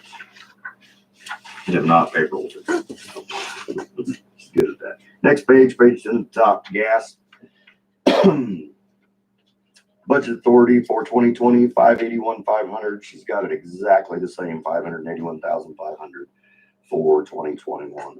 I believe that is adequate. We do have a sizable reserve in the gas fund, but that's so high to cover, and it's skewed right now because we're showing, a net of 130,000 right now. We're just now starting to inject gas. When we sell all of our pre-purchase gas at the first of 2020, we actually paid for in 19, makes everything go high, and then we inject gas, and it's a really, really weird deal how we do it. So no, we're doing fine there. Everything's going good. But if for some reason natural gas prices were to spike, this and that, it's a really cold winter, the unknowns are there. That's why our budget authority is high, because if it's a super cold winter, we're going to have to buy a lot more gas. We're going to be getting paid for it. It's going to be cash flow, but that all looks good there. Next one is the lake fund. Budget authority this year is 120,000. She's got it at 118,000 for next year. That's another fund that's kind of skewed as far as how the numbers look at different times of the year. When, doc fees come in the first month of the year, some people even pay them in December the prior year. We always end up with a little cash at the end of the year that we're not projected to end up with, which is a good thing. That's always a good thing to have extra cash. But that's probably going to cover about everything that we will have to spend there. What's the actuals looking like for this year? Do we have a handle on that? Just because, as far as the unencumbered cash balance line there, that's $18,000 lower than the 19 actual. Then it looks like 21,000 lower than for 2021. Are we on track for that, or No. are we okay? That's just I don't the believe budgeting so, down no. to zero kind of Nope. deal, and that's what's Yeah, causing that. and that's what you do every year. You budget down to zero. Okay. It's not a budget. That's what I've been told. I don't know. I'm not a freaking accountant, but Yeah, it's government stuff. It's just made up numbers basically. You budget down to zero, and that's how you balance it. That's how you figure if you're doing it correctly. Mainly for things with the tax levy too. Because you have to budget to zero to figure out what your tax levy is going to be. But okay. Just make sure that wasn't kind of indicative of any problem. I see that. no, I don't. We're 60% expended on our budget authority. I'm sorry, we're 40%. We have 60.13% remaining on our budget authority for the lake fund this year. We haven't done anything major yet this year. Talked about some purchases coming up here, campground stuff. But I don't foresee that. No, I think we'll end up, and we have for the last, 3 or 4 years in a row since you and I went to Todd's office and talked every year since then. I think we've been around that 30 to 40,000 left over, and that's that how the money shows up each year, and it looks weird. Budget time in August, it looks weird, but then we end up with it. So it's hard to get her to budget that extra when the number she's looking at, it's not there yet. When she's not involved in the day-to-day and seeing the cash flow, it's hard to do one of these like that, but I think we'd be okay with that. And the last page here that we've come to will be it's basically the budget summary. This will be what goes in the paper for the notice of budget hearing. What that will look like, which basically has everything we just talked about, all the numbers on there. Now, if we change any of these transfers around or anything, those will change on each individual fund that does affect, as well as this page. So, if we want to go back to transfers, I don't care if we leave it the way it is if you want to, and if it's there, we can. If it's not there, we can always transfer it, which is with any transfer. If it is not there, you can't make it. But And I know, like we talked about the other day here, just increasing the transfer from the gas fund. I realize definitely what you say about, leaving it there, allowing it to build. We have, projects we need to do with that. I do see the $66,000 that we have been accustomed to paying for some time, and now we don't have to pay that. And it does make some sense to use some of that, but I was kind of thinking maybe 15,000 extra transfer from gas to general, but I was thinking 20.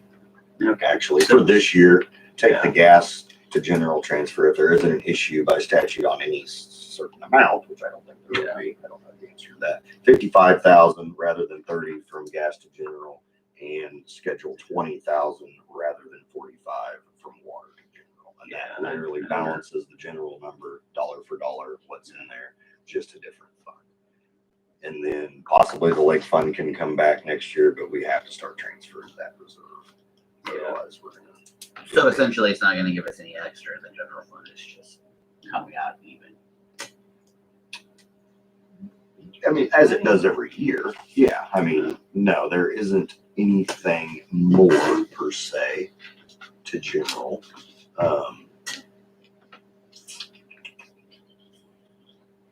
2020, I mean, it went up, and I believe this is why maybe last year, I mean, the 2019 actual transfer from water to general was 19,000. The budgeted amount is 45. I don't think it'll be feasible to transfer that complete 45. I mean, say you transferred 20 and you still had 25,000 in transfer authority. I don't think you'll have that 25,000. I mean, I'm not saying that on purpose, but there's a lot of stuff we've had to do at the plant, and there's still capital improvements I want to do this year at the plant that we've talked about, backwash pump, and our new Tribrit meters. We talked about at the first of the year that have to be done. That's why I wanted to actually get our transfers more in line with what I feel will be actually feasible to do in 2021, which would be the more, at least a one-time deal out of the gas fund to give you more ability to do some projects and actually make those transfers. Yeah, and the other thing, one of the other things I saw, lake to general, I know that's budgeted 0 for 2021. We're accustomed to doing 15 a year. And completely get what you're saying about the road. I know the projected revenue increase from the dock fees, the camping fees and everything, had that kind of, around $12,000 is what we thought that might generate based on previous year's sales and everything. So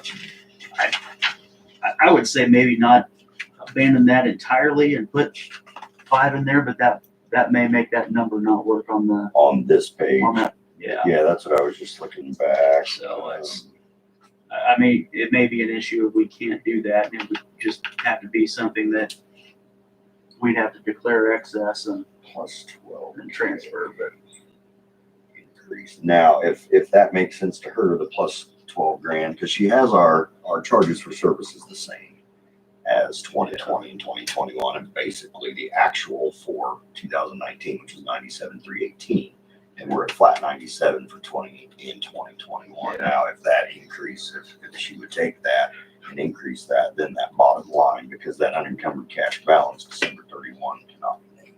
Yep. So that's what she's budgeting down to on each one. So that's why I said we got to transfer some money to this lake reserve. So that's why the 15 to general went away, because she's got us budgeted down to $107 left in 2021, which we all know is not going to happen. We're not going to have the authority to spend it in the end, all of it. It just works out that way, I hope. So 15,000 is for 3 years. Is that the commitment? You said it's Basically, around 15 45? for 3 years, and I'm guessing 50-ish thousand. So then that last year, we can just cover out of our cash on it. I wanted 15,000 for 3 years, get 45,000 in that account, 3 years in the reserve. Or maybe we could drop it to 10 and use it off of our cash. Because I mean, if we had to come up with 10 grand in a year, or even 15 in one given year, we can do that. But we can't wait 4 years. They do their project that we're committed to for our portion of it, and then it's like, oh, well, we don't have 50,000 to give you, and we have to go get a bond for 50 grand to pay for our share of the road or something ridiculous. But I can ask her about the 12,000 on that. I get that if you wanted that to be there possibly. Yeah, I wanted it to be feasible, not necessarily done, but this gives us the authority to do something where, like you're saying with the water fund, we have the authority to transfer 45, and we did 19 last year. So, but the last thing I was going to throw in is I know Carrie Warren has been here last year talking about the state of finance of the pool. Came again this year, asked us to possibly consider putting some money in the budget for that. I'd like to at least consider that. I don't know if that's something that has to be listed here, but it is the time of year we're talking about budgeting for next year. So wanted to throw that out there. I did hear that the gravel ride may not be a thing in future years. I know It's for sure not going to be a thing. that's This is the last year. Yep. And I made, I think, about $4,000 off that every year. So. yeah. So I don't know. Last year was the last year. yeah, I don't. No, they did it this year. He did an online version, like a virtual. You got the map. They paid and did it. I don't know that It was they like did a as much deal. on How it. hard would it be for them to do it themselves? I don't know. Yeah, I'm not involved in that committee, and I don't want to be, so I'm not going to say. yeah. So I don't know. I know he's had help doing. I don't know if that's something she would be interested in doing or not. But that's yeah. I don't know. I just I would hate to see a lot of hard work by Maisie and other individuals to do that just to find it just be a hole in the ground and not usable for anything. I mean it's Frankly, definitely- the city has benefited from the lake, from the pool. People sure. that come here to see what this community has to offer. That's one thing that they're surprised about and pleased about. Yeah. And the fact that we have, because it's a bedroom community now. It's a bedroom community. People work somewhere else and they live here because they choose to live here. And the pool is something that we can be proud of. I think we should definitely support it by at least, we should probably budget at least $5,000 a year for it. Yeah. How much do we already give it in our Just- maintenance of doing it and The everything maintenance else? and stuff, I think is, I think we don't give enough. I think We didn't have to build it. We didn't have to do anything. You guys mow, and then water. But the donation's gonna come from general fund, and then what about the other projects that we have going on in town that, It's an important thing that we have. It's in. so are the other projects? But so that is too. I know that when this all began years and years ago, people fussed about not wanting, they wanted a pool, but they didn't want the city to be They didn't responsible fuss, they for it. clearly said no, they did not want to Well, they're financially mostly- support it. I think if some people have changed their minds on that or they're dead. So I think very frankly, we should be proud to have that pool. It gives us something to brag about. And $5,000 from the city is not, I think is a doable thing. Well, yeah. Until we don't have that $5,000 for We'll something have it. else, We'll have it. when we already contribute to the pool.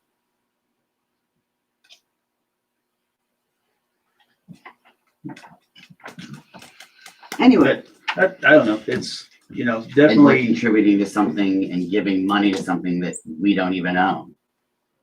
Because we chose not to own it. We chose not to take responsibility. The city Correct, chose because not it's a to. losing endeavor. No pool It makes is money. not a losing endeavor when your kids and people enjoy it. It's a loss of revenue. It's not a moneymaker. It's gonna lose money every year. So's a park.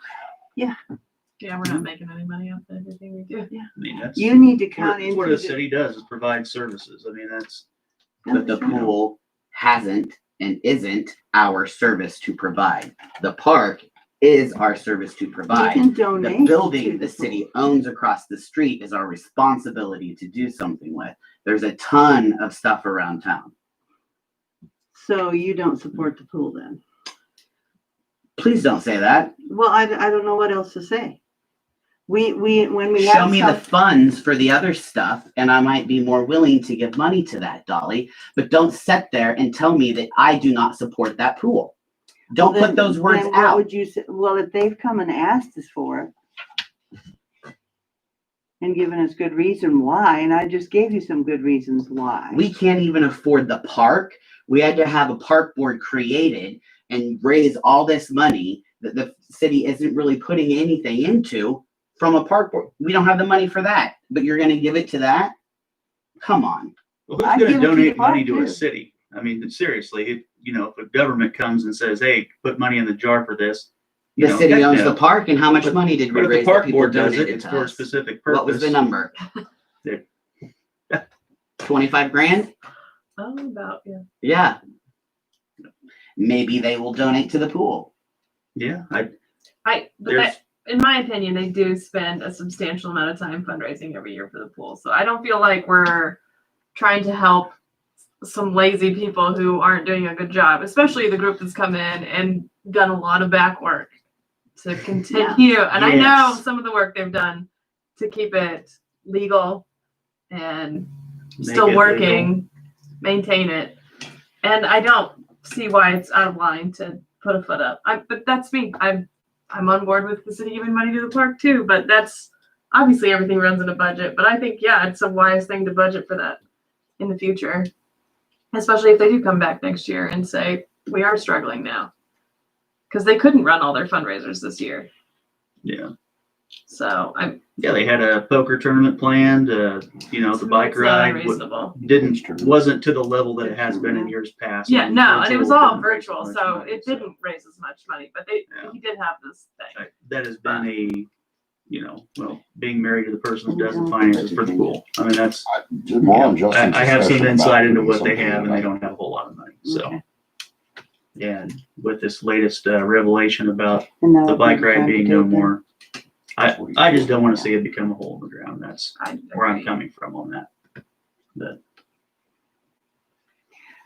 I don't know that it has to be a line item on here, but I mean, it wouldn't hurt if it can be. I don't know where it would go, honestly. I don't understand that part of it. Yeah, Like I said, I don't I'm not either, an but, accountant, yeah. but I would be, if that's up to you guys, if that wants to be a vote, if that wants to be another discussion sometime, if you don't want it to be a line item, I don't care. I just need to know so I can get with her tomorrow, as well as the spark fund, to get this finalized and any changes that need to be made so we can get that last sheet that has to go to the paper like this week to be advertised for the budget hearing on the 10th for 2 weeks. So did you want to make a proposal for that, or do you I want mean, to?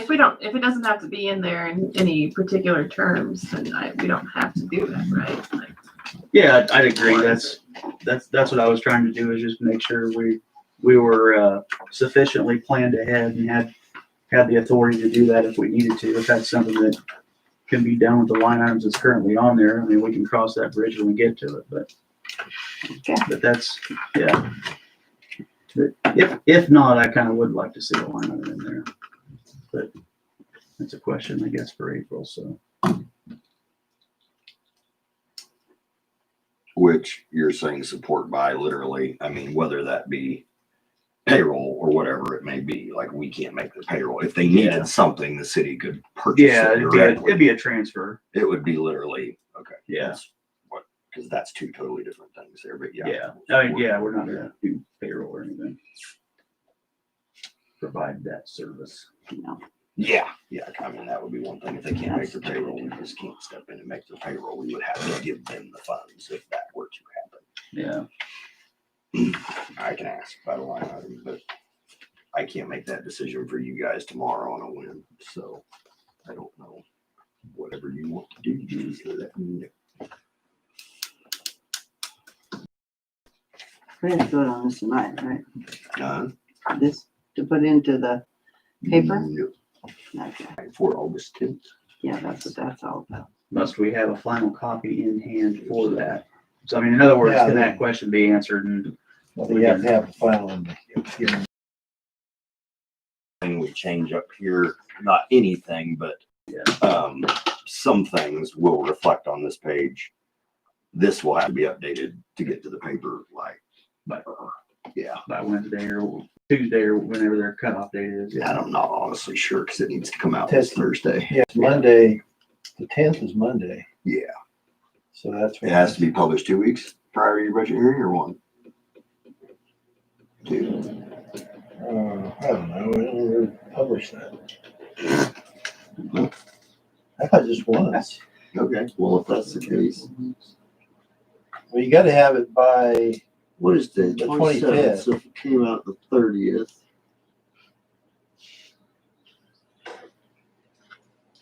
Yeah, but it 27th. can't come out the 6th.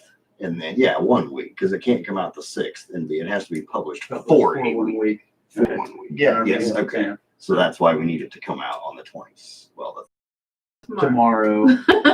So you need to have it, today. well, actually, I think we were gonna send this to her and say, hey, hopefully everything stays the same. Or we can just leave everything exactly like it is, which is sufficient. Once again, I would like to change that transfer for sure. That way, it's highly more likely you're gonna get it out of the gas fund to general than you are on water. In 2021, the way things are going out there, I don't think it's gonna be there for you to transfer. We have too much maintenance we need to do and upgrades on our own system rather than transfer to general. So you said 30 to 55, was that? That's what I suggest, And then 45 down to 20. which keeps the dollar for dollar the same to general.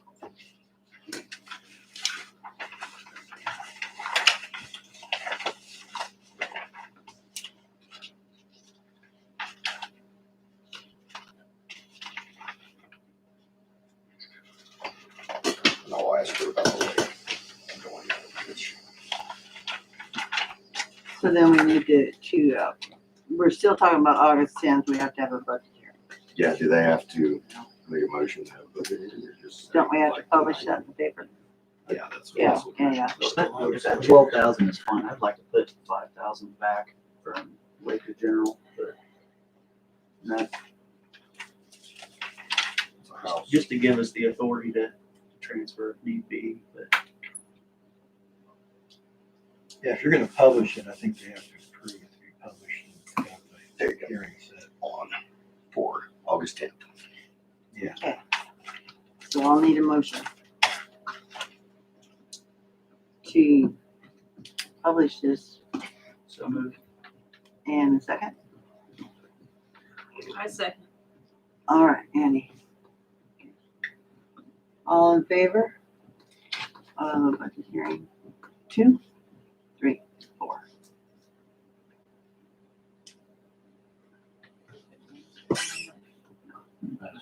Roll call.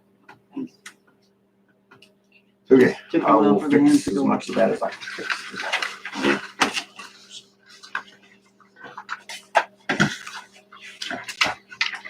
Okay, now I have to do the doc.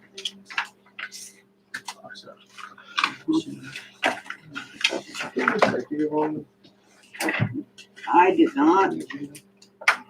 I'm sorry, was that something I was supposed to do? Mm-mm. No. No executive time. Oh, go ahead. You want to have an executive meeting at the end of this? of It's this? up to you guys. I can't call that, but you can go on with your doc stuff. See where you're. Do you have I don't- something you want to discuss? Why? Before we get started on the dock stuff, are we going to just do the transfers and leave out the dock permits till we have that discussion and have people come in about the what we discussed earlier. Didn't you suggest that, Tim? Yes. I thought that was just on the continuing business, not the new ones. I wouldn't just wholesalely, ignore everything we have in front of us. Is that what you're saying, or is it? No, I'm for doing all the transfers, Okay. but as far as the permits go, I want to hold off until we, Uh, and I really want to, I don't know. If there's one structure that kind of goes against what we're saying as far as square footage or something like that, that it makes sense to table that based on that. But I don't know, if something's compliant and it's a slam dunk, I don't see the reason to hold up everything, I guess is where I'm. Yeah, 'cause, I mean, let's just start going through. Well, yeah, So Let's that's see what we got. We don't even know what we're looking at. Yeah. 100 Fairview Drive dock transfer. this is the dilapidated dock. And they made that proposal to have it done by. Wait a minute, let me look at it. It's a dock that needs to be torn down as it sits right now. It has shingle siding, it's falling into the lake. I've actually personally been out there myself and looked at the dock after numerous complaints. Well, it sounds like a dock transfer, and then they're gonna repair the dock. Is this- Without- This has shingles, yeah. It's this one right here. We have pictures of it. What's the name? But it also has a concrete pad Mitchell and that's Jepson. in front of it a bit, and that needs to be taken out as well. And I'm Jamie Jepson. I'm sorry, who's I'm gonna ask Jamie about you guys? Jepson. Yeah. Mitchell and Jepson, I'm Jepson. Did you guys say you were doing just board for board Yeah, replacement? we wanna take what's there and replace all the boards. Anything that's bad, rotten, and dangerous, we're replacing it. We're not changing any of the shape, the size. We just wanna replace the board what's there. We know it's a hazard, we wanna get it done. We wanna get it out. We don't want it to be a hazard for anybody, we don't want it to be a nuisance for anybody or an eyesore. That's good. Sure. Okay. What's the time frame? Because that concerns me. Like, it needs to be done immediately. We can start working on this pretty quick. Don't It's these, the end of the week. Oh. say, don't these only last Well, 90 days? You started on it Finish. last week. Right, but we wanna put it, we wanna get it done in the next month, for sure. Okay. So based on that, I'll move to approve. Well, there's a transfer and then the permit also, so I guess. You can do both. Well, you can do both at the same time because we can't get permitted unless the transfer. And you're gonna remove the concrete as well? Well, the concrete needs to be removed. Yes, it's cracked. Some of it's under the water. It's been there forever. And I mean, we don't allow concrete on our shoreline anyway. So So these pictures, right here. I know, have them do it. The concrete runs from the back of it, clear up to our property, and it's a hazard, one, and like I said, it's completely unlevel and cracked. And this boathouse, the frame of the boathouse is actually, it's all setting under the water because the braces underneath have cracked, and so I mean, the boathouse is gone. And the boathouse we tore down on the weekend. The concrete is, there's a part fallen into the dock that we would like to cover with decking instead of getting a jackhammer down there, getting rebar out, getting, tons and tons. I mean, we want to get it done.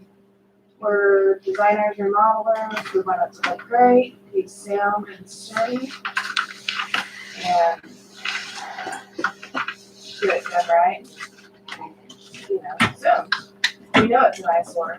My father has been fighting cancer this past year. He had moved from 100 Prairie View over to 98, to in a big modular home. And he's got his dock over in the cove I don't. Yes, he hadn't been able to do anything with it because he was fighting cancer, and he decided, well, let's purchase the property from him, so he decided he should die. So we're going through the process now of getting that, you know. My family's been out here since before I was born, and I know what it's like to have an eyesore next door, and we really want to fix it. We do want to put a structure back on top too. Yep. We'll do metal roof, you know, we'll comply, 100%. In order to comply, though, you really do need to remove the concrete. Well, Am I wrong there, Todd? Well, Instead of just covering the cracked, I mean, how old is this thing? it's pretty damn old. it's been there since my dad was a kid. He's 63. Yeah. Is does concrete cause a problem? No, Well, it's we just a have- sound and sturdy part. Everything else is rotten.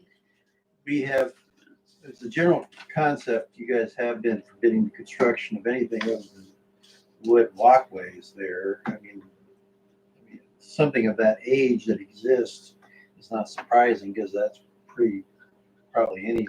Like I said, Any it's lake, cracked right? and falling Yeah. into the lake, so it really needs to be removed. I think that's discretionary at this point with council. I don't know that it's required. I mean, you guys require what you require, so you can do it if you feel like that's a necessity.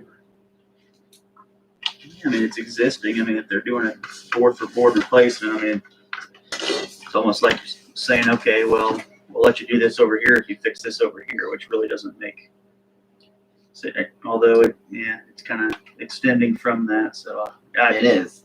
I don't know. It's extending into the water. It is something we would not permit today. I know. Based And on- it's in dilapidated state, and instead of covering it over, it needs to be removed, in my opinion.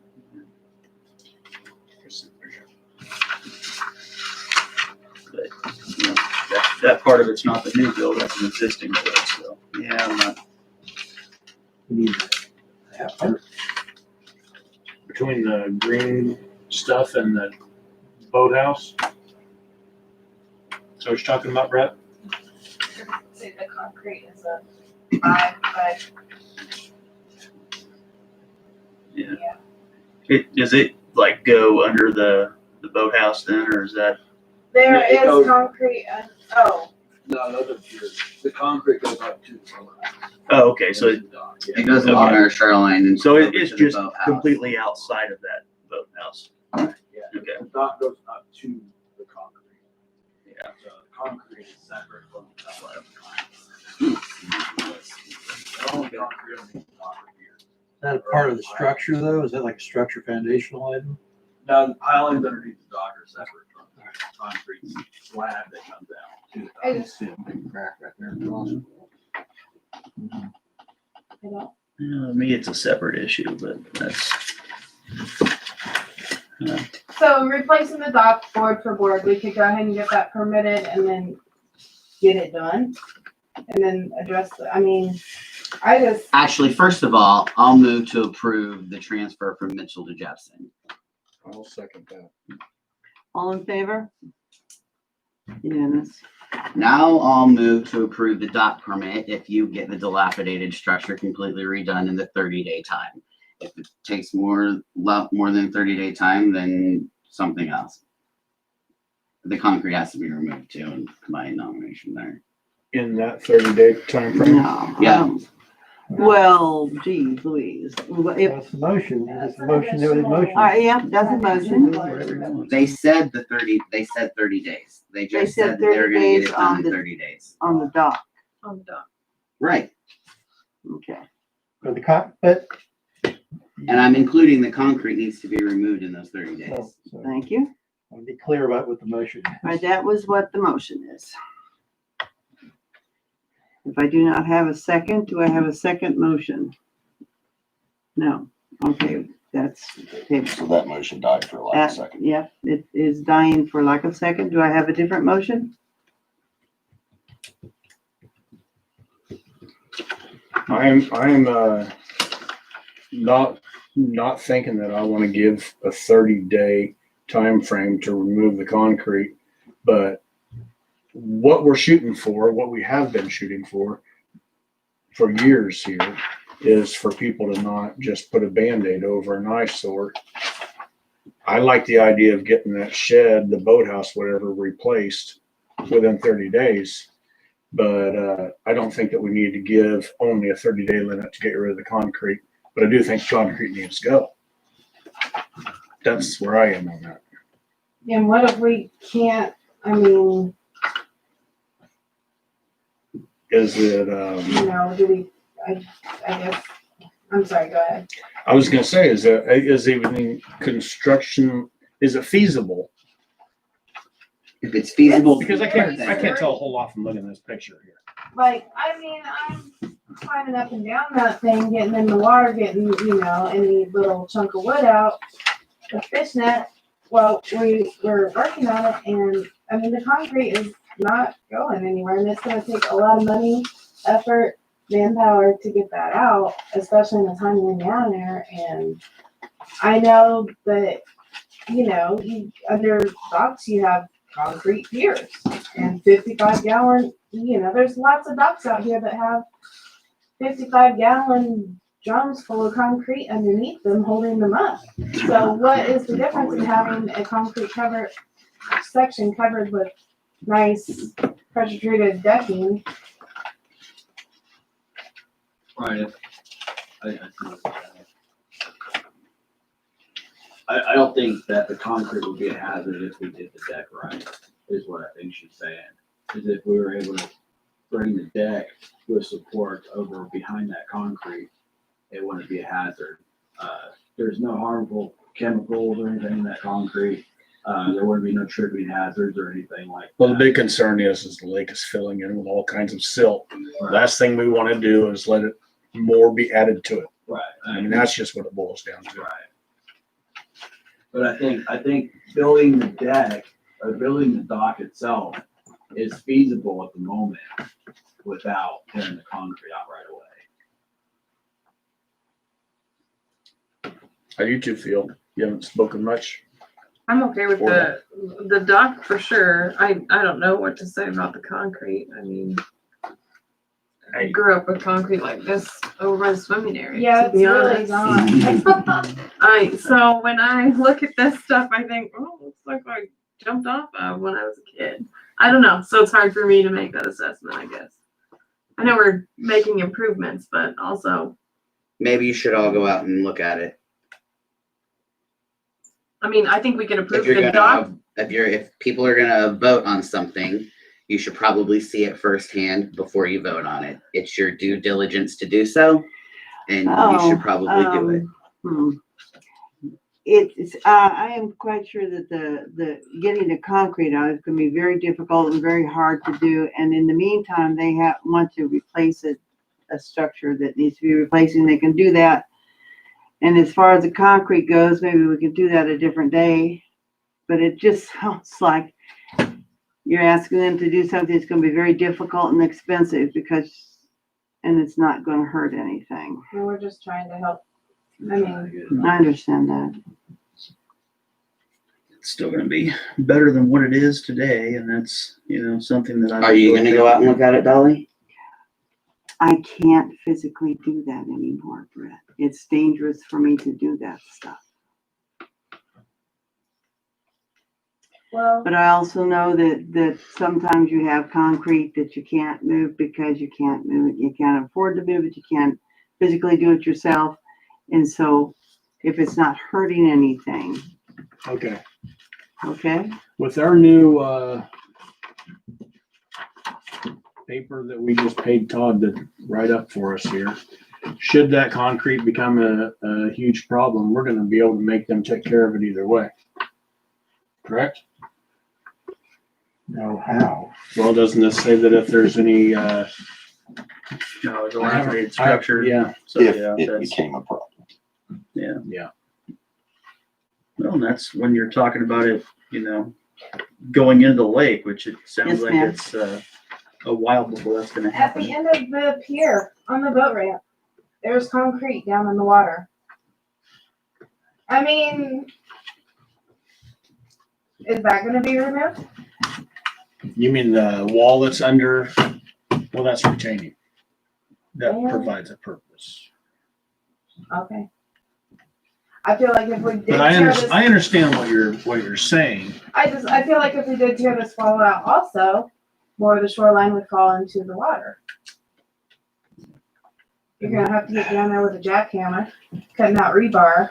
You know, like anything else, it's gonna be, it could still be considered an offending structure after the fact, so they'd have an interest in fixing it if it became, you know, more of a nuisance or less of a nuisance or whatever. To keep this moving on, I'm going to move that they get the dock redone board for board in the 30 days. And then if anybody wants to take the time to go look at the concrete, we can revisit what we're gonna do with the concrete at a later date.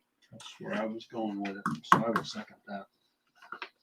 So at this point, can we build over the concrete as part of the It's- dock? I mean, Yeah, they're giving you permission to do, board for board to replace what's there.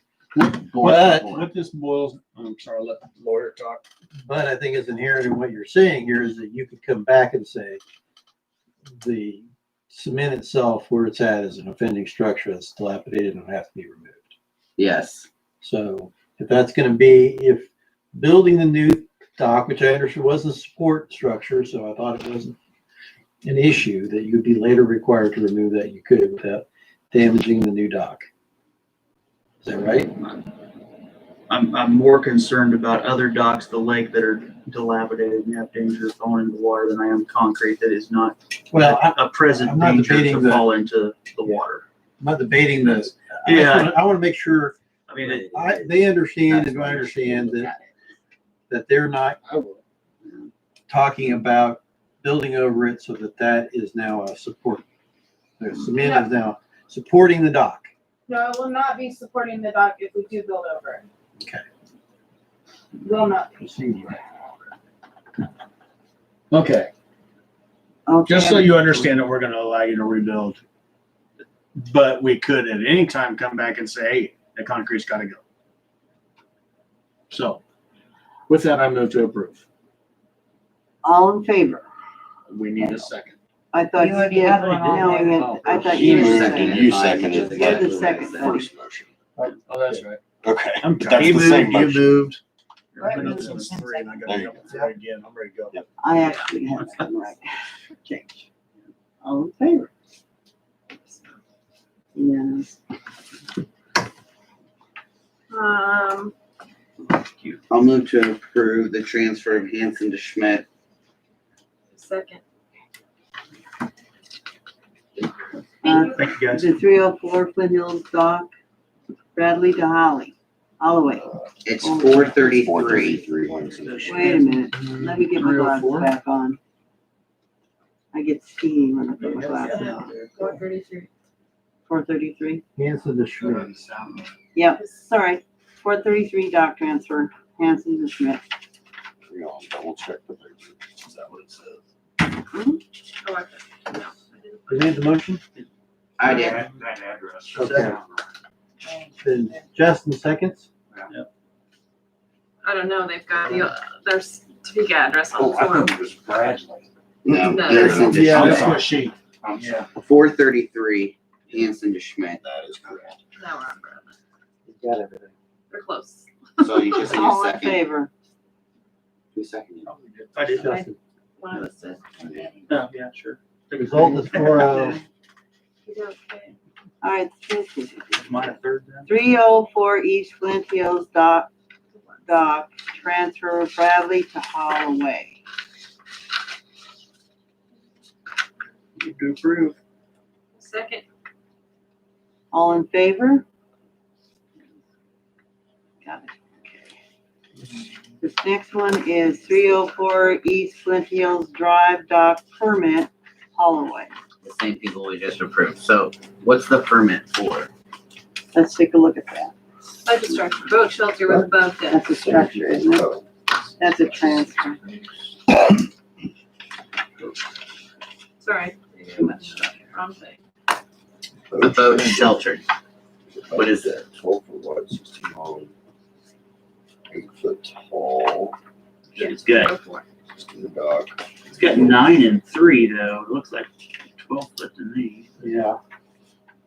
It's just which in the is dock. fine, but I mean, it's within the code and everything, but Well, remember the 12 foot's just the guidelines. It's not a strict height requirement. Mm. You could have 12 feet and still be low enough. It's not supposed to be a problem. Or taller one, it's not a problem either. okay. So they just want to put a shelter. an enclosed shelter or? No, I don't believe so. I think it's just like a. It's Well, not it like a says 6 roof. by 6 post. It doesn't say they're filling it in. Of course, it doesn't say they're not filling it in. It says boat shelter, which is leaving it. Isn't it just a roof then? I think it looks like it's like a deck on top, right? Is that what With it above means? deck is what it says. With Yeah, above deck. that's what it But is. they don't have Oh, that's- The any 3 foot is That's the what it is, the rail. rail, This yeah. is where you can Okay. go up. So the platform is 9. So 9 feet They have tall any with a 3 stairs? foot rail. I think apparently. Let me just climb up to the post. Oh, there's another. 9, that's Wait, are they putting cement on top of that? Todd,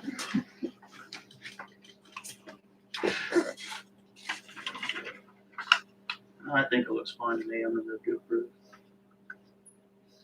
My second. Even if we don't know that if it's gonna be enclosed. would it make a difference if it wasn't closed? It doesn't look like it. Yeah, because we're not You allowed. know, and you've got the cross braces Oh, here visible. I mean, I don't know, it's weird that they would show a cross section. You wanna Yeah, why would amend they it? have the, To pending it's not enclosed. And that is our doctrinal structure. Yeah, I'll make that amendment. But, yeah, She'll. motion based on the That means assumption you'll that have to this is call a tomorrow and make it open-sided structure. open side. And if they're gonna do. Then if, No, yeah, right with that. well, no roof. It's No, a, it's like deck. it's like a platform. Oh, a up on deck. top. If Yeah. it's It's gonna be wood. Actually, no, it all just came together. If in my it's head. approved, They can Mike, walk on top. Yes. Took me a while. Let him do That that. took me like. Yeah. like- They're gonna die. we're gonna do that. We already have one on the table. If there's sides on it, they can remake out. I think I seconded. Did I Remake the, second? Okay, we're good. Yeah, So vote and they're gonna check to make sure it's open. yes. All in favor?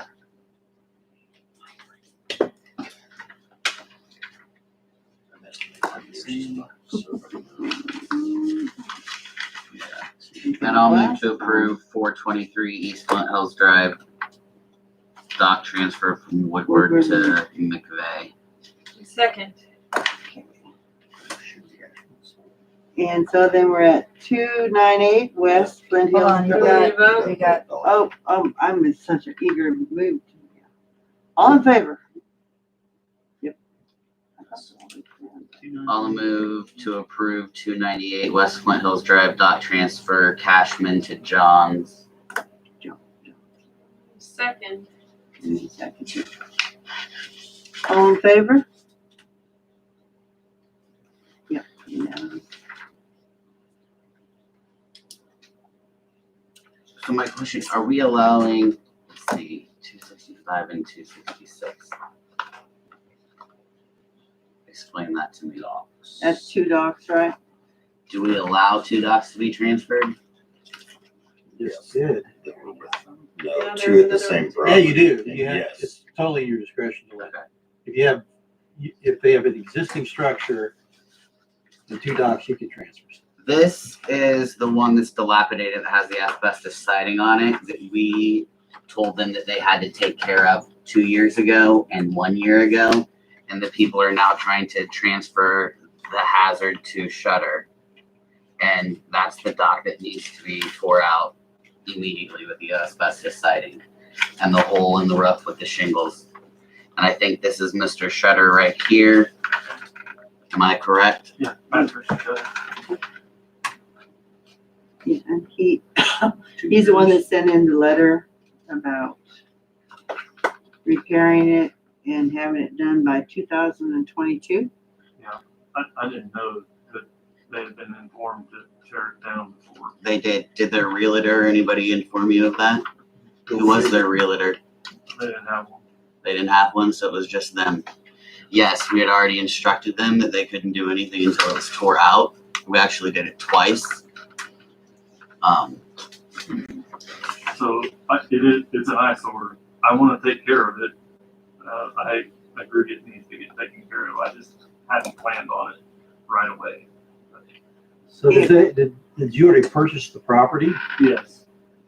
It came with a house, and he's tore the house down, so it's just an empty lot right now. There's Um, a foundation there.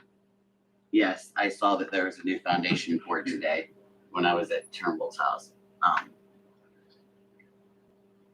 So could we just instruct him to, make sure that if anything falls in the lake, he fetches it rather than, and then, That's because you 2 want to more recover it? years of the dock being there, dilapidated. Yeah, Like, we're a I am different not, person. I do feel for you, and they were very dishonest in not telling you exactly what we told them twice. But can you give us a sooner time frame? Because the asbestos siding is an issue. The shingles and the hole in the roof is an issue. So I didn't think about the shingles, but I did when I purchased it. I did take a boat around the outside of it and like felt the shingles to make sure everything was tight and not gonna fall in immediately. Now it looks like the bottom layer is already, at some point in time falling in. It's been falling in for quite a few times. Yeah, I it's take care of the house next to years. it that's for sale, Turnbull's, Oh yeah. and I have for years. So that dock has been losing shingles off of it for years. And So- I am so sorry that they didn't disclose that to you. So That is not the reason I honest. asked for 22 is I'm planning on building it myself in nights and weekends through the next year. And then that's going to give me a little bit more time. So I could move that up a little bit, but I was really hoping to have at least that next summer to finish it off because I'd probably be doing it myself. Is there any way that you can work with us and get the asbestos shingles off at least? So I didn't think about the shingles, but as being a hazard. But yeah, that is something that's definitely doable to get the shingles removed. I didn't think about those being a hazard, but The asbestos siding, The- shingle. so the siding again, I went around it and I made sure that there wasn't anything else loose to fall in the lake. I can check it again this summer, but I didn't think about the roof. Honestly, if something's going to fall off, it's probably the roof shingles it's in bad shape. So I can remove those. That is easy enough to do. Can you pop the tiles of the siding off? I could, yes, I can do that if that's a requirement. I would like to leave it there so it doesn't dilapidate more if they're not falling off immediately. But the shingles definitely could be a problem. Well, that's my concern. If you're taking the shingles off the top, is water going to come through the roof and then rot it from the inside out? Then you got the whole side falling. Well, it's already I don't know how on bad from it the is. inside out. So, and again, I like the look of it. It's kind of iconic to the lake, really. There's actually America's Funniest Home Videos of somebody jumping off a diving board, breaking the diving board, I guess, out there in the internet world. But anyway, it's a neat little building. I like it, and even the color and everything. So I would like to build it as is, and I think I would probably cover the roof up with some heavy tar, maybe just throw some plywood up or tar paper or that shark skin material to keep it from weakening and getting worse.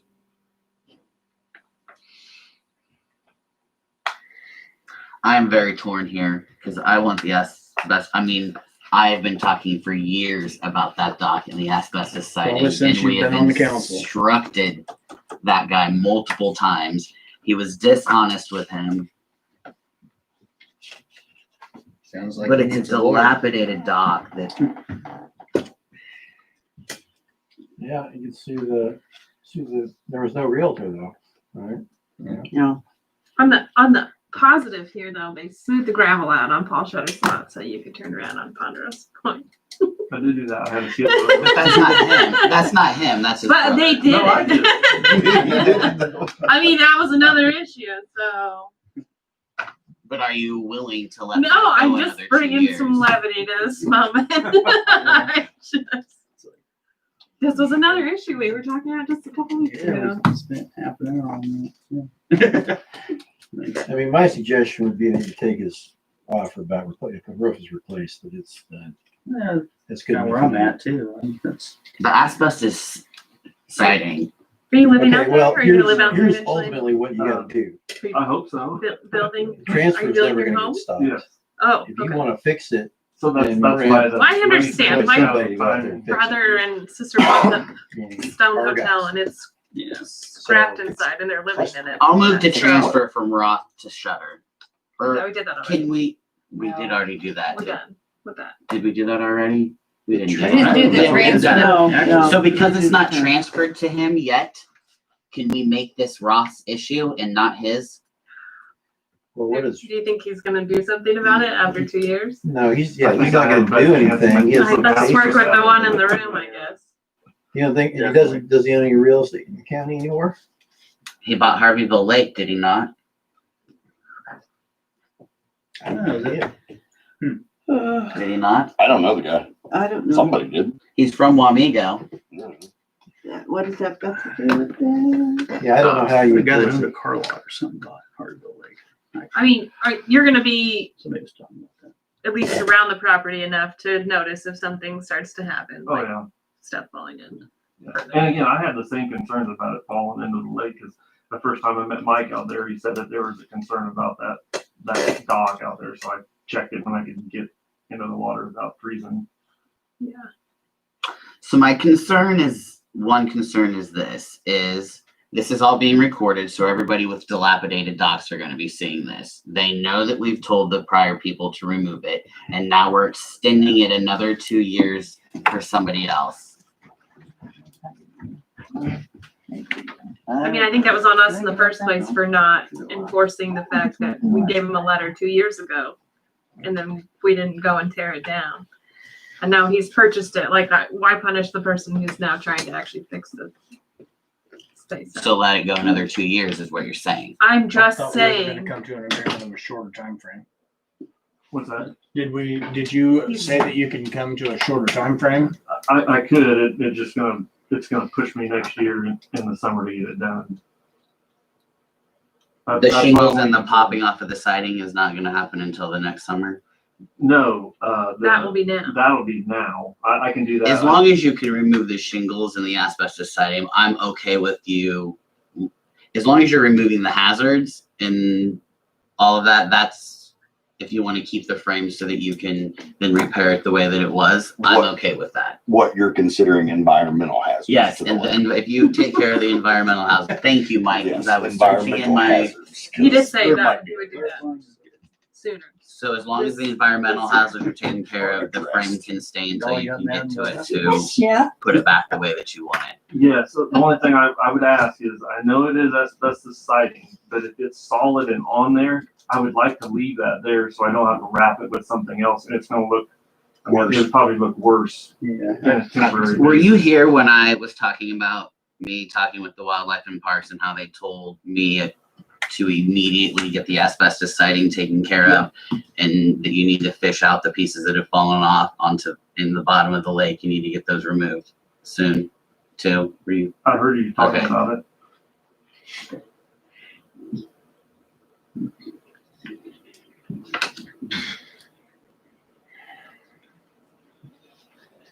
You know, I like the idea. Okay, so, we didn't seem to have a path forward with the previous owner. Now the new owner's here and offering us a path forward. And I like that idea. I like the proposal it's written and adding the roof, doing something with the shingles on that, like we talked about. I personally, I don't know. I personally don't have a problem with the 2 year time frame, the October 22 deadline, but I don't know. I don't see a big need to hustle that up. I mean, he's, gotta take care of his actual structure first. So you're saying the environmental hazards are no concern to you at all? I'm saying the Saying he's the not roof makes sense. paying somebody to but- do all this, he's doing it all. For what it's worth, I have called KDHE before on this very dock, and I got a completely different review than what you have received concerning the dangers of the asbestos shingles falling in the lake. I have heard, don't worry about it. That's the short story. So with that, Okay, then I guess let's not worry about it and do 2 more years. well, But let this be an example of the multiple times that I have brought this dock up before, if we would have done something and didn't sit on it, we would not be in this situation that we are in presently. I don't think anybody's arguing that.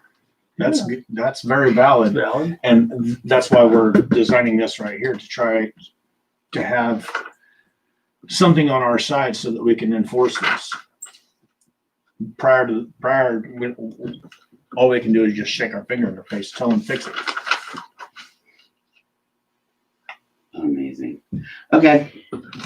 Which is what we've done before. Fix it.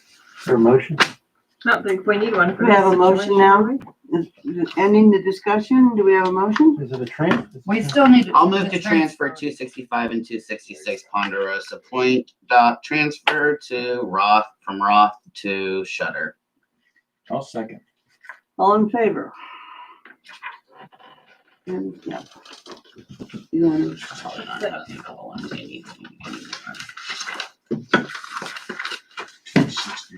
Now that's the, 265 Ponderosa Point dock shutter. That's what he was talking about, was he was coming in to plead his case for another 2 years, Yes. which I guess we're giving him. I thought we were Do we need a gonna But no, motion? you, do a shorter time. Are we even doing it? I mean, do we need a motion then? You wanted a shorter time frame. Justin's okay with 2 years. So well, this is just, all you have is conditional transfer. He's under the gun. Frankly, I mean, we're not gonna, you guys are gonna be able to make a deal that you don't have to unwind at some point, or can unwind. If that thing suddenly starts losing shingles, you guys could vote 2 months from now and tell them to clean it up, and you guys are gonna. That's where this comes in. Yeah, that's always the threat. I mean, that's always the remedy here. but basically, when we send out letters for other dilapidated docks, people are gonna come in for 2-year time frames now. I don't think you need to agree to any 2-year time frame. I think you transferred it. You understand that you're living on borrowed time. I mean, we would expect that you would fix the roof. I think that was the idea. And not have the shingles being dropped right now. So you've already done that. But does this We've need to be done done or not? Yeah, we've done the We've done the transfer. I would like you to go around and look at the tile, because like I said, for years I've been around that dock and I have watched them fall in. So I find it hard to believe that none are loose that are gonna be falling in. So I bet if there was anything left on that bottom row, which there's none right at the moment, I bet those are the ones that you were seeing. And I did. I spent some time and I went around and pushed on them and tried to see if I could loosen them up. And I was We I don't was have to do the- doing that because I was concerned of how I was going to remove them when it does come time to remove them, because I'm afraid of breaking it. But what is it off. in front of So the I'm gonna have to do council? it carefully. It was brought up at the last meeting, yes. I bounced lures off of it and I didn't knock any shingles in. Okay, but we're gonna have. I'm sure there's good fish under there too. I didn't catch any 3-eyed fish with 2 tails. It doesn't sound like a motion. Right, we don't need a motion. Are you motioning? That's what I thought we were done with this, really. Did he make the motion? Did we need to make a motion? Why would, there's nothing to motion? There's nothing to do. Okay. He's just explaining the scenario. Okay, so now we're on the bait shop thing. Okay, I'll wait till Jessica. I thought we had to take action. Put some more It's just that it's in been there. an I didn't realize that we were gonna be having a proposal for the bait shop. I No, thought we no, were it's gonna- not a proposal. She put in an application for it in case the bait shop ever comes up for, changing I was contract. gonna say, did he decide on next year yet for sure? So I had a proposal that I can wait because of time frames if, Either way. or whatever, Oh, to his contract, so do he'll have to bid again. something different with the bait house So we as don't far have to as do the anything pay else. for somebody out there. But I can wait to talk about it at another meeting since The it's, say you'll take all offers under consideration. This is an offer. I wanna redo how we operate and what we Okay. pay and, That's all we're gonna do then is take this into consideration for, yeah. yeah. Okay. Yeah, and there's no action, right, on this. No. Just to be reviewed. This is And the 183 Twin Harbor, I think that needs to be tabled until we do our conversations and the ordinance thing. So that's a motion to table the application for 183 Twain Harbor. Correct? Yes. I've driven out there and looked at it, so I can second that motion. All in favor to table the 183 Twin Arbor new dock request? And That will automatically go on to business. Table till next meeting or next week? Next lake meeting or next? next lake meeting, It's, next lake. So, Next late meeting. second meeting. table till August 20. Dolly, if I might ask, I am a neighbor to the people of 183 and they aren't here. What's the issue with their dock request? I don't know. What's The issue is it's literally a 10 by 20 shed, something like that. And that is what I was talking about is if there is 50 more of those put in all those lots, we do not want to be having 50 more docks littered along the thing. I mean, I can show, did I show everybody Well, I the think, picture? wasn't the initial objection that they were up on the third tier of housing, like? Correct. So I understand that your resolution that you're working on is to try and limit that, but these people invested a lot of money and they put that building in there with not knowing of these concerns. And these are nice people. They don't have a lot of money. I think they put as nice a structure in there as they could afford at this time. Well, let's speak. It's a storage shed. Also, your LWID, right? There's a restriction of a 50 by 100 lot to be able to put a livable structure out there to begin with. So Minimum size. you've got a size restriction on your lot already. So somebody could live in a shed out there, but they're still limited by the lot size that they have, which I would offer also, if you're gonna review the number of dock locations, maybe look at the current number of platted lots that were originally platted out there to be around the lake. That might be a good starting point. Because then somebody's thinking, well, they could build out there eventually. Maybe that's why they own a lot. Well, before anybody gets too wrapped up That makes a lot of sense. in this kind of stuff about how the investments go, nobody has a vested right in anything as far as the city's concerned until they actually get an approved permit. And they probably build it, because if they don't build it, they're not vested anymore. So, they essentially, until they actually have the dock built and sitting there, they don't have a vested right. It can be taken away for any particular reason. I agree with that legally, Todd, but I sense that there's real animosity here towards these people because all they could afford is it's a tiny home. There's been no, but I want to be clear here too, because there has been no information up to this point about anything about their means, their net worth, anything about that. We haven't talked about that. We talked about the application and the size of the structure that they have built. I mean, a billionaire can build a shed Tiny on home. Tiny home. And I wouldn't object moving forward, but these people have already made this investment and they moved it there themselves and now it's Well, as though the rules are changing. and at this point, it's just tabled. There hasn't been any refusal or grant. So I don't want to get ahead of whatever the dispute is. And what's They this may need to building be here sitting on? A to foundation? address it 'Cause themselves. it doesn't look like a foundation to me. It's sitting on piers. Like Brett, I would like to challenge the rest of the council to go out there and look at it also. I've been out there.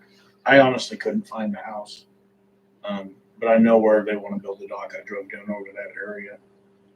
But I wish Is you there guys would space or go out not? there and look to see where the living quarters are versus where they want to build the dock.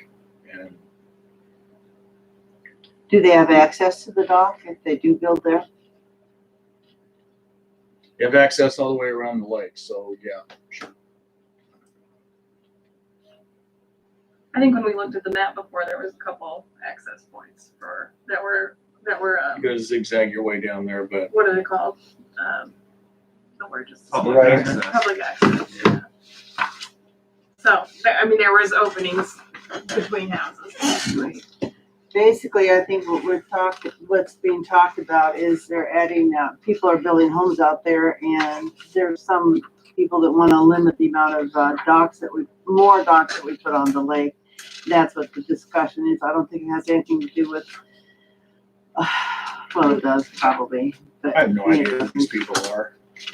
I mean, it's not. Nor do I. I know they have plans. They're planning to service, they're planning on putting a deck on the front and the back and eventually move out there and build something nicer. Who knows if that'll ever happen? But I'm sympathetic towards them if I were in their shoes. Well, like I said, I can't base my decision at all, none whatsoever, on their living structure because I haven't seen it. I drove out there and I looked around and tried to find it, and I couldn't find it, so I can't make a It's judgment. the end of a dead end street. That's what I kind of thought that it might be, and I didn't go up that street. It's But behind those two What- cabins in Morton buildings. when I go out to look at this other property that we were discussing with these other people, I'll definitely go by there and look again because I try to look at all of the ones that we have issues about. So I'll try to look at it too. I will make that commitment. But I guess, And you said the I county. don't know, as far as the the going lots have to be forward built. on, what's been, Restriction. So does that what count Todd if somebody has had a given house us for and build a language garage for that and ordinance. then turn the garage into Um, something else I don't and know, then why split can't it we just off do and it a suddenly becomes going smaller? forward or anything That's constructed allowed, right? after such and Right such before date? that. That way the goalposts are moved on That's these right. people.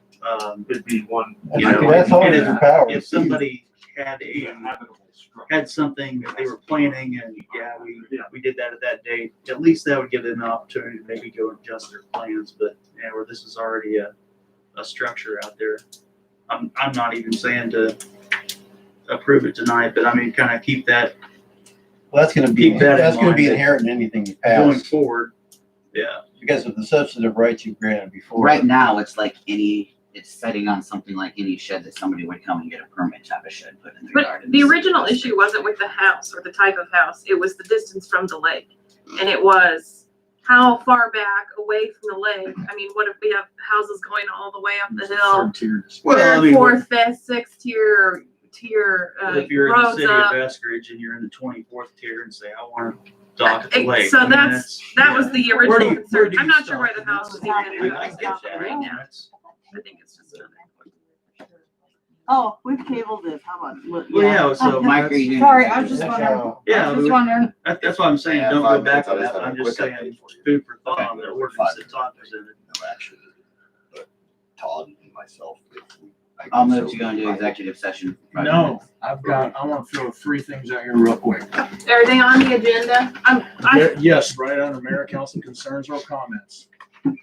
Yeah, let's go. Right under Let's go. Kenny concern. Fire rings that I got approved to moved. buy, I've been shopping for, and I'm trying to find ones that have a little ring at the bottom so you can drive a stake down in there with Oh, some sort of yeah. a hook.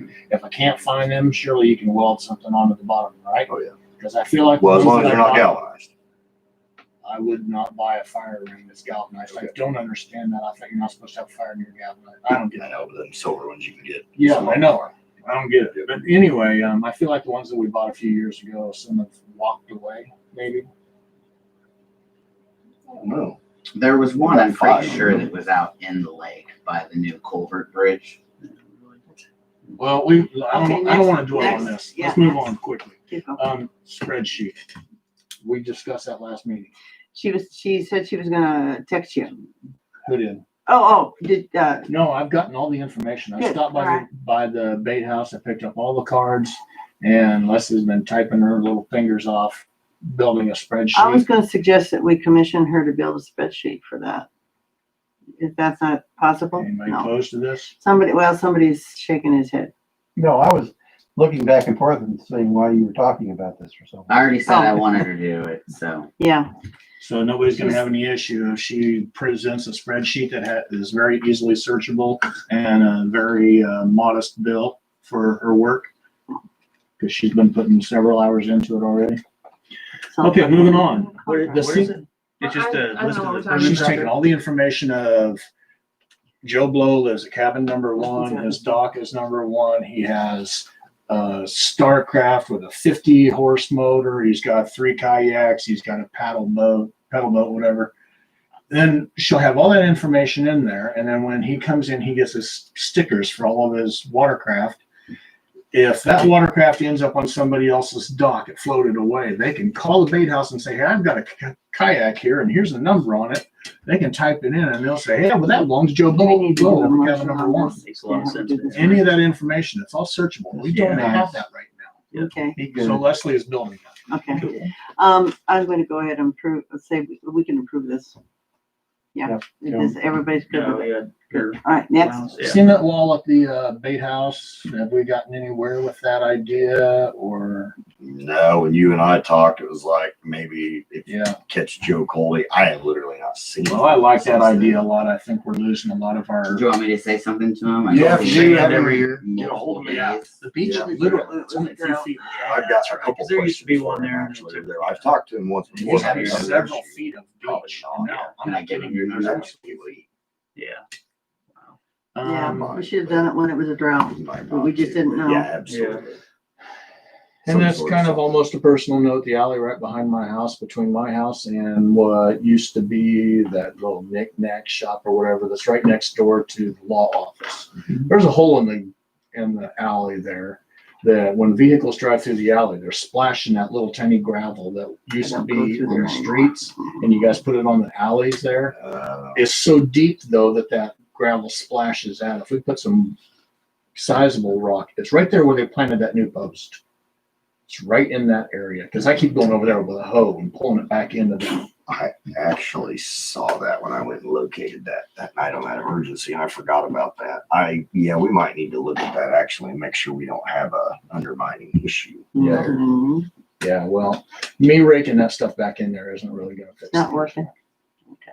I'm done. Well, we don't. Quickly, maintain Mike, alleys, will you Tim. look Very where sorry. Randy Kemp has his shed and where his dad had the old gas station, and the state that put the culvert in there and cut out our and put gravel back and didn't pave it back over, They where now will. it's washing out. Yeah. So They're it's going to. They're not good on the a vehicles. year behind. Yeah, we can put something where I'll have KDOT drops, maybe 3, which it's washing down there too. Right. They put that in, they're gonna repave that for us, and then they're actually gonna hot mix that going down all that edge in. They're Okay. just about 2 years behind on everything they do, especially getting hot mix. So, but yeah, I'll say something. It's just to 'em. washed out a lot with this last rain, and I went over it in my car and was like, holy hell. I'm not done after all. I only thought. of Oh my this. God, you guys are freaking killing me. I wanted to thank you for tending to the public dock over there by the barracks. Yeah, it The looks entrance great. to it where you put gravel down so you can. Oh, yeah. So you can get on the Yeah, dock. yep. Without having to be a long distance jumper, Yeah, Drew did the other one too, the long dock. as well as the benches in the shelter house. Start, got one. Progress, moving forward. I've got the rest of the deals built to get on there. Executive session. Where are we? That's over. I'm Thank in you. for 5 minutes for personnel. 2 minutes. Yes. I like 5-minute personnel. executive session for personnel. Attorney present. Attorney present. You gotta turn the camera off. Do you want to? Yeah. Okay, do I need to stay out? She doesn't need to stay Nope, there. she does not need to stay. Okay. She will unplug it completely, so the light goes out. So you got a motion? I seconded. Oh, wait, what? Brett moved for 5 minutes executive session with myself, attorney present, for non-elected personnel. Tim second. All in favor? Unanimous. 4-0. And so I Mayor go Luckman said- unplug my, And at time, yeah, Shut, we entered executive session at 9:54. 9:54, 5 minutes, we'll go back into session. in 5 minutes. okay. Sure, it's like Eastern time, isn't it? That seems really late. All right. Where do you stop? That thing's still on? Yeah. Yes, it is. This green.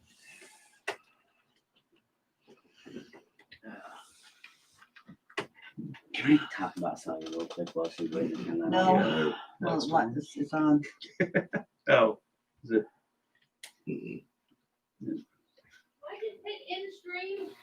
Yeah. How'd that coffee? She's learning. I'm sorry.